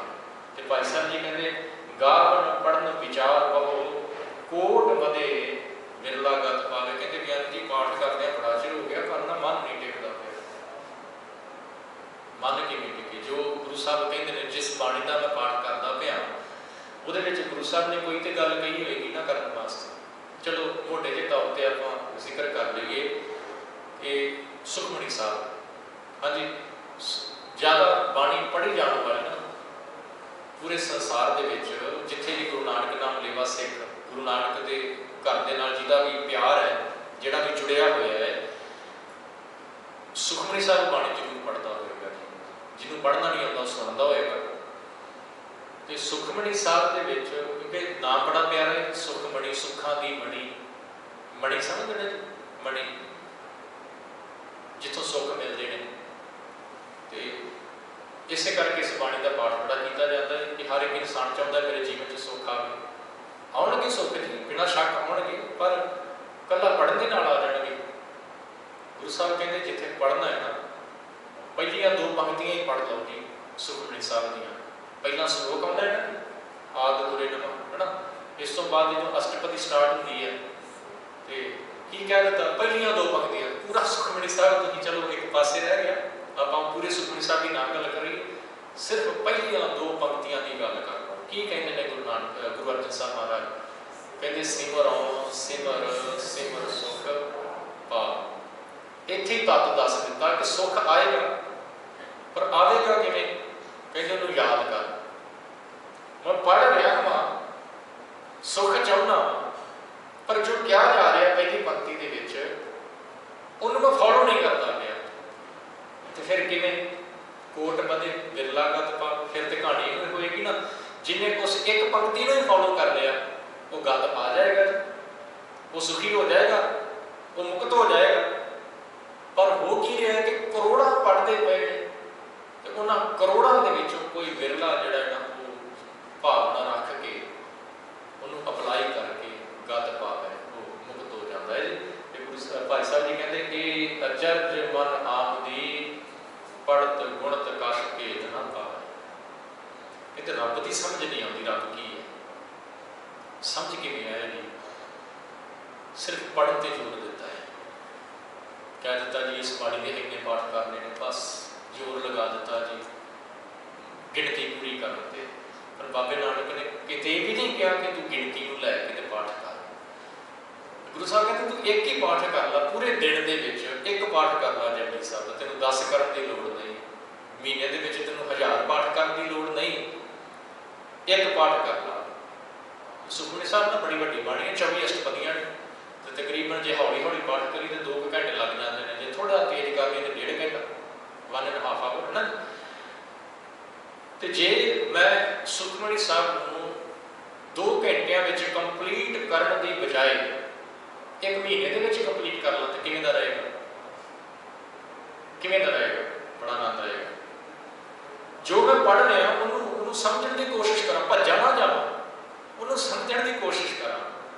ਤੇ ਜੋ ਗੱਲ ਕੋਈ ਸਮਝ ਪੈ ਜਾਵੇ, ਸੁਖਮਨੀ ਸਾਹਿਬ ਦਾ ਬਚਨ ਨਾ, ਕਿਣਕਾ ਏਕ ਜਿਸ ਜੀਵ ਸਾਥ, ਉਹ ਕਿਣਕਾ ਜਿਹਾ ਹੀ ਥੋੜਾ ਜਿਹਾ ਲੈ ਕੇ ਕਿਤੇ ਉਹਨੂੰ ਅੰਦਰ ਵਸਾ ਲਈਏ, ਫੋਲੋ ਕਰ ਲਈਏ, ਤੇ ਫਿਰ ਕਹਿੰਦੇ ਸਾਰੇ ਭੇਦ ਖੁੱਲ ਜਾਣਗੇ। ਜਿਹੜਾ ਕਹਿੰਦੇ ਨੇ ਨਾ ਭਾਈ ਸਾਹਿਬ, ਪੜ੍ਹਤ ਗੁਣਤ ਕਛ ਭੇਦ ਨਾ ਪਾਏ, ਸਾਰੇ ਭੇਦ ਖੁੱਲ ਜਾਣਗੇ, ਕਿਸੇ ਦੇ ਕੋਲ ਜਾਣ ਦੀ ਲੋੜ ਨਹੀਂ ਪੈਣੀ।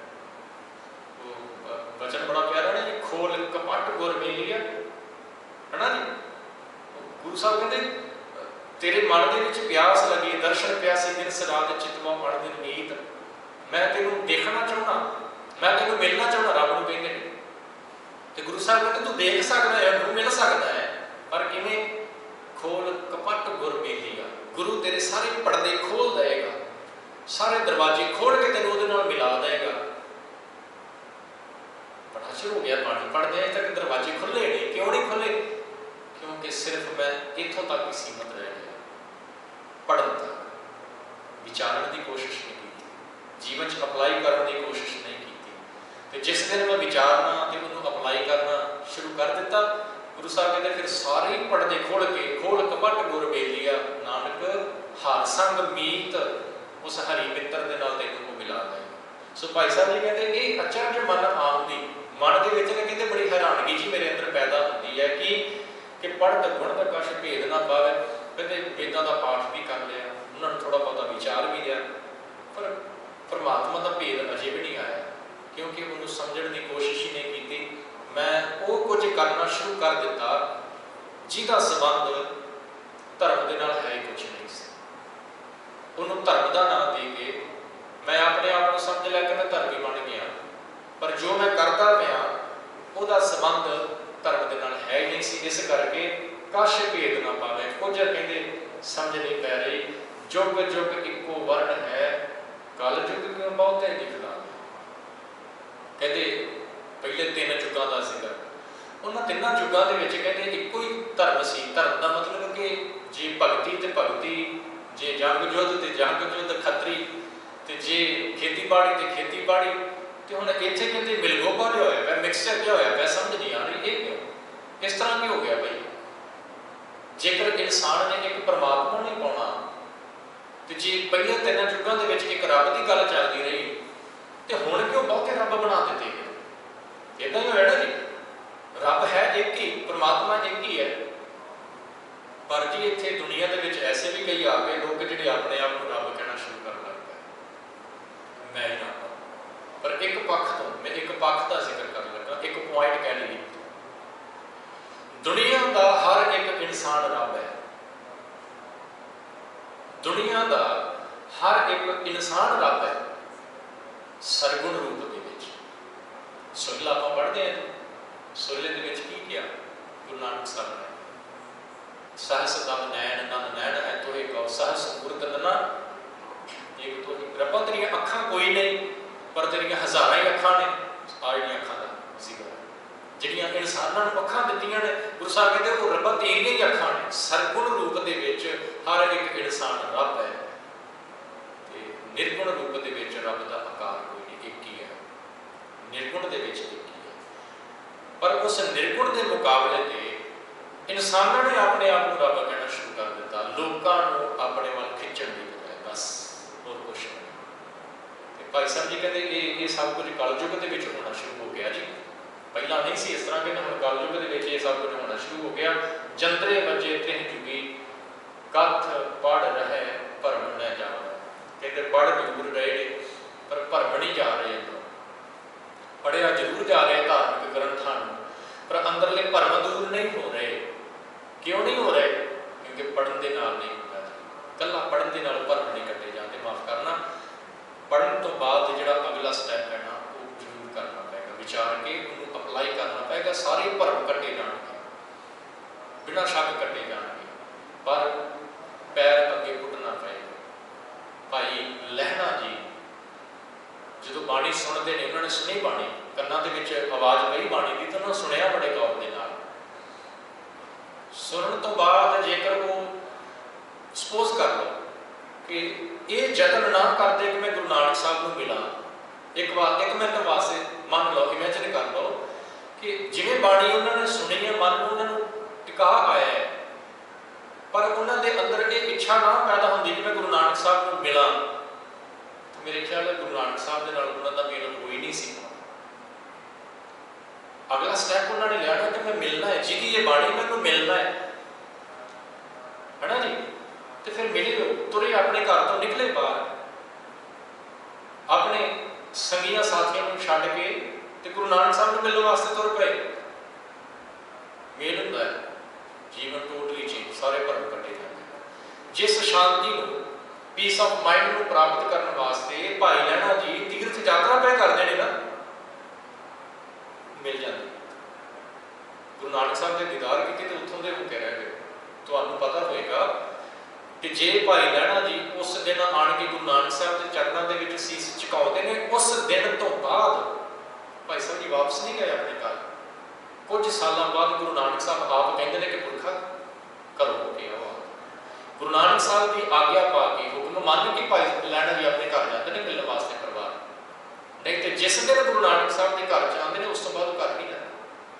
ਤੇ ਵਾਕਿਆ ਜਿਹਦਾ ਭਰਮ ਕੱਟਿਆ ਗਿਆ ਨਾ, ਸਾਧ ਸੰਗਤ ਭਰਮ ਕੱਟਿਆ ਗਿਆ ਗੁਰੂ ਕਿਰਪਾ ਦੇ ਨਾਲ, ਜਿਹਨੇ ਪੜ੍ਹ ਕੇ ਉਹਨੂੰ ਵਿਚਾਰ ਕੇ ਉਹਨੂੰ ਅਪਲਾਈ ਕਰ ਲਿਆ, ਉਹਦਾ ਭਰਮ ਕੱਟਿਆ ਗਿਆ ਨਾ, ਉਹ ਗੁਰੂ ਦੇ ਘਰ ਦੇ ਵਿੱਚ ਆ ਗਿਆ। ਉਹ ਗੁਰੂ ਦਾ ਘਰ ਛੱਡ ਕੇ ਜਾਏਗਾ ਕਿਤੇ, ਭਟਕਣਾ ਖਤਮ ਹੈ। ਉਹ ਤਾਂ ਆਤਮਿਕ ਜੀਵਨ ਦੀਆਂ ਬੁਲੰਦੀਆਂ ਨੂੰ ਛੋਹੇਗਾ, ਉਹ ਤਾਂ ਆਕਾਸ਼ ਦੇ ਵਿੱਚ ਉੱਚਾ ਉੱਡੇਗਾ ਆਤਮਿਕ ਜੀਵਨ ਦੇ। ਤੇ ਭਾਈ ਸਾਹਿਬ ਜੀ ਕਹਿੰਦੇ ਪਰ ਹੋ ਕੀ ਰਿਹਾ ਕਿ ਦੁਨੀਆ ਦੇ ਲੋਕ ਭਰਮਾਂ ਦੇ ਵਿੱਚ ਫਸ ਗਏ, ਭਰਮਾਂ ਦੇ ਵਿੱਚ ਫਸਾਇਆ ਜਾ ਰਿਹਾ ਹੈ, ਅਜੇ ਵੀ ਫਸਾਇਆ ਜਾ ਰਿਹਾ ਹੈ। ਐਡਵਾਂਸ ਟੈਕਨੋਲੋਜੀ ਹੋਣ ਦੇ ਬਾਵਜੂਦ, ਵੈਲ ਐਜੂਕੇਟਡ ਹੋਣ ਦੇ ਬਾਵਜੂਦ ਵੀ ਇੱਕ ਪੜ੍ਹਿਆ ਲਿਖਿਆ ਇਨਸਾਨ ਵੀ ਬੜਾ ਈਜ਼ਲੀ ਭਰਮਾਂ ਦੇ ਵਿੱਚ ਫਸ ਜਾਂਦਾ ਹੈ। ਦੁੱਖ ਉਦੋਂ ਲੱਗਦਾ ਹੈ ਜਦੋਂ ਇੱਕ ਚੰਗੀ ਸਮਝ ਰੱਖਣ ਵਾਲਾ ਬੰਦਾ ਭਰਮਾਂ ਦੇ ਵਿੱਚ ਫਸ ਜਾਂਦਾ। ਆਮ ਬੰਦਾ ਜਿਹਨੂੰ ਵਿਚਾਰ ਜਿਹੜਾ ਬਹੁਤਾ ਪੜ੍ਹਿਆ ਲਿਖਿਆ ਨਹੀਂ, ਆਮ ਪਿੰਡਾਂ ਦੇ ਵਿੱਚ ਪੜ੍ਹੇ ਲਿਖੇ ਲੋਕ ਨਹੀਂ ਹੁੰਦੇ ਵਿਚਾਰੇ, ਉਹਨਾਂ ਨੂੰ ਇੱਕ ਵਰਡ ਦਿੱਤਾ ਗਿਆ ਜੀ ਅਨਪੜ੍ਹ। ਮੈਂ ਸਾਡੇ ਨਾਲ ਕੀ ਗੱਲ ਕਰਨੀ ਤੇ ਅਨਪੜ੍ਹ ਹੈ, ਪਰ ਮੈਂ ਕਹਿੰਦਾ ਉਹਨਾਂ ਅਨਪੜ੍ਹਾਂ ਨਾਲੋਂ ਪੜ੍ਹਿਆ ਲਿਖਿਆ ਜ਼ਿਆਦਾ ਖਤਰਨਾਕ ਹੈ। ਉਹਨੂੰ ਇੱਕ ਮੈਂ ਅਕਸਰ ਕਹਿੰਦਾ ਹੁੰਦਾ ਜੀ ਉਹ ਪੜ੍ਹਿਆ ਲਿਖਿਆ ਅਨਪੜ੍ਹ ਹੈ, ਸਮਝ ਹੋਣ ਦੇ ਬਾਵਜੂਦ ਵੀ ਭਰਮਾਂ ਦੇ ਵਿੱਚ ਫਸਿਆ ਬੈਠਾ। ਇਹਦਾ ਮਤਲਬ ਹੈ ਕਿ ਕਿਤਾਬੀ ਗਿਆਨ ਵਿੱਚ ਇਹਦੇ ਕੋਲੇ ਆਤਮਿਕ ਗਿਆਨ, ਧਰਮ ਦਾ ਗਿਆਨ ਇਹਦੇ ਕੋਲ ਹੈ ਨਹੀਂ। ਸੋ ਭਾਈ ਸਾਹਿਬ ਜੀ ਕਹਿੰਦੇ ਜੰਤਰੇ ਬੱਚੇ ਤ੍ਰਿਹ ਜੁਗੀ ਕਥ ਪੜ੍ਹ ਰਹੇ ਭਰਮ ਨਾ ਜਾਵੇ। ਭਰਮ ਅੰਦਰੋਂ ਕਹਿੰਦੇ ਖਤਮ ਹੀ ਨਹੀਂ ਹੋ ਰਿਹਾ। ਜਿਉਂ ਕਰ ਕਥਿਆ ਚਾਰ ਪੀਰ ਖਟ ਸ਼ਾਸਤਰ ਸੰਗ ਸਾਖ ਸੁਨਾਣ। ਜਿਵੇਂ ਵੇਦਾਂ ਦੇ ਵਿੱਚ ਲਿਖਿਆ ਗਿਆ, ਉਹਨਾਂ ਵੇਦਾਂ ਦੇ ਵਿੱਚੋਂ ਨਿਚੋੜ ਕੱਢ ਕੇ ਸ਼ਾਸਤਰਾਂ ਦੇ ਵਿੱਚ ਲਿਖੀਆਂ ਨੇ ਲਿਖ ਦਿੱਤਾ। ਤੇ ਕਹਿੰਦੇ ਫਿਰ ਹੁਣ ਜਿਹੜੇ ਸ਼ਾਸਤਰਾਂ ਵਾਲੇ ਰਿਸ਼ੀ ਨੇ ਉਹ ਉਹਨਾਂ ਨੂੰ ਹੀ ਐਕਸਪਲੇਨ ਕਰਦੇ ਪਏ ਨੇ, ਸੁਣਾਉਂਦੇ ਪਏ ਨੇ, ਗਿਆਨ ਜਿਹੜਾ ਹੈ ਉਹ ਆਮ ਲੋਕਾਂ ਤੱਕ ਪਹੁੰਚਾਉਂਦੇ ਪਏ ਨੇ। ਪਰ ਅਖੀਰਲੀ ਗੱਲ ਜਿਹੜੀ ਭਾਈ ਸਾਹਿਬ ਜੀ ਨੇ ਕੀਤੀ, ਆਪਣੇ ਆਪੋ ਆਪਣੇ ਮਤ ਸਭ ਗਾਵੇ। ਭਾਈ ਸਾਹਿਬ ਜੀ ਕਹਿੰਦੇ ਸਾਰੇ ਦੁਨੀਆ ਦੇ ਲੋਕ ਜਿਹੜੇ ਨੇ ਨਾ ਉਹ ਆਪਣੇ ਆਪਣੇ ਮਤ ਗਾਉਂਦੇ ਪਏ ਨੇ। ਮਤ ਗਾਉਣ ਦਾ ਭਾਵ ਹੈ ਜੀ ਕਿ ਹਰ ਕੋਈ ਆਪਣੇ ਆਪ ਨੂੰ ਚੰਗਾ ਕਹਿੰਦਾ ਪਿਆ ਹੈ, ਹਰ ਕੋਈ ਆਪਣੇ ਆਪ ਨੂੰ ਚੰਗਾ ਕਹਿੰਦਾ ਪਿਆ। ਰੱਬ ਦੀ ਗੱਲ, ਤੱਤ ਦੀ ਗੱਲ ਤੇ ਪਿੱਛੇ ਰਹਿ ਗਏ, ਉਹਦੇ ਨਾਲ ਤੇ ਜੁੜਨ ਵਾਸਤੇ ਕਿਹਾ ਹੀ ਨਹੀਂ ਜਾਂਦਾ। ਪਰ ਮੈਂ ਆਪਣਾ ਜਿਹਨੂੰ ਮੈਂ ਫੋਲੋ ਕਰਦਾ ਪਿਆ ਉਹਨੂੰ ਮੈਂ ਚੰਗਾ ਕਹਿੰਦਾ ਪਿਆ। ਸਪੋਜ਼ ਕਰ ਲਓ 6 ਸ਼ਾਸਤਰ ਨੇ, ਅੱਗੇ ਉਹਨਾਂ ਸ਼ਾਸਤਰਾਂ ਦਾ ਜ਼ਿਕਰ ਚੱਲਣਾ ਹੈ। ਅਗਲੀਆਂ ਜਿਹੜੀਆਂ ਪੌੜੀਆਂ ਨੇ ਨਾ ਉਹਨਾਂ ਸ਼ਾਸਤਰਾਂ ਦਾ ਜ਼ਿਕਰ ਚੱਲੇਗਾ। ਭਾਈ ਸਾਹਿਬ ਦੇ ਜ਼ਿਕਰ ਕਰਨਗੇ ਉਹਨਾਂ ਦੇ ਵਿੱਚ ਕਿ ਲਿਖਿਆ ਕੀ ਹੈ।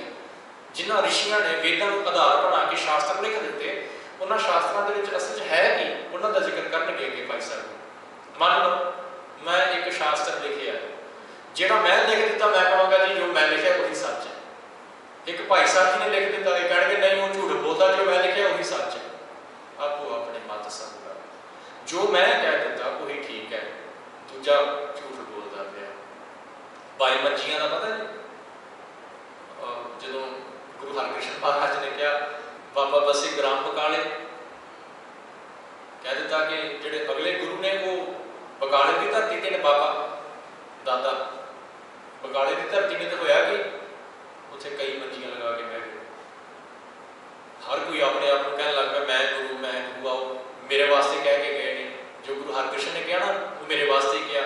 ਆਪ ਬੰਦੇ ਨਹੀਂ ਰੱਖ ਲਏ ਨਾਲ, बंदे भी रख ले नाल कि जेड़ा भी कोई आवे उन्होंने कहो कि यही ये बारे कह के गए। वही कहानी भाई साहब जी कहते कलयुग के यही कुछ हो रहा है। आपो अपने मत सब गावे, अपने आप को ही इस दुनिया के चंगा कहा जा रहा है। जिहड़ी रब की असल गल है उसका जिक्र ही नहीं किया जा रहा। रब के नाल तक के नाल जोड़िया नहीं जा रहा। वहमां भरमां दे विच फसा के इंसान को लुटिया जरूर जा रहा।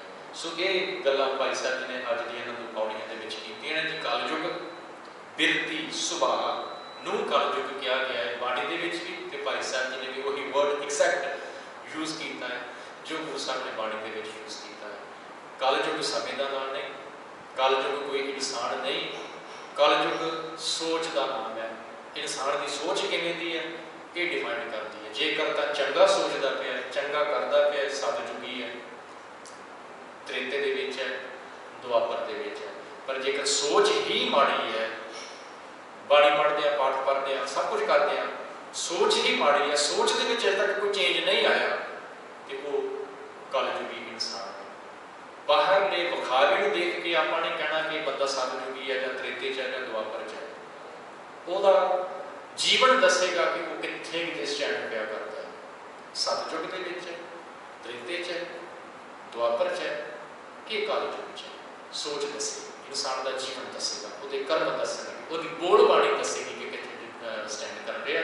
तो 8वीं पौड़ी च शास्त्रों का हल्का जिहा जिक्र कर दिता कि वेदां नूं कथ के वो शास्त्र कढ़े गए हैं। तो उन्होंने शास्त्रों के की कहा गया है ऋषियों द्वारा, वो आप आने वाली क्लासा विचारांगे। नहीं हुई फुल्लां दी खिमा। वाहिगुरू जी का खालसा, वाहिगुरू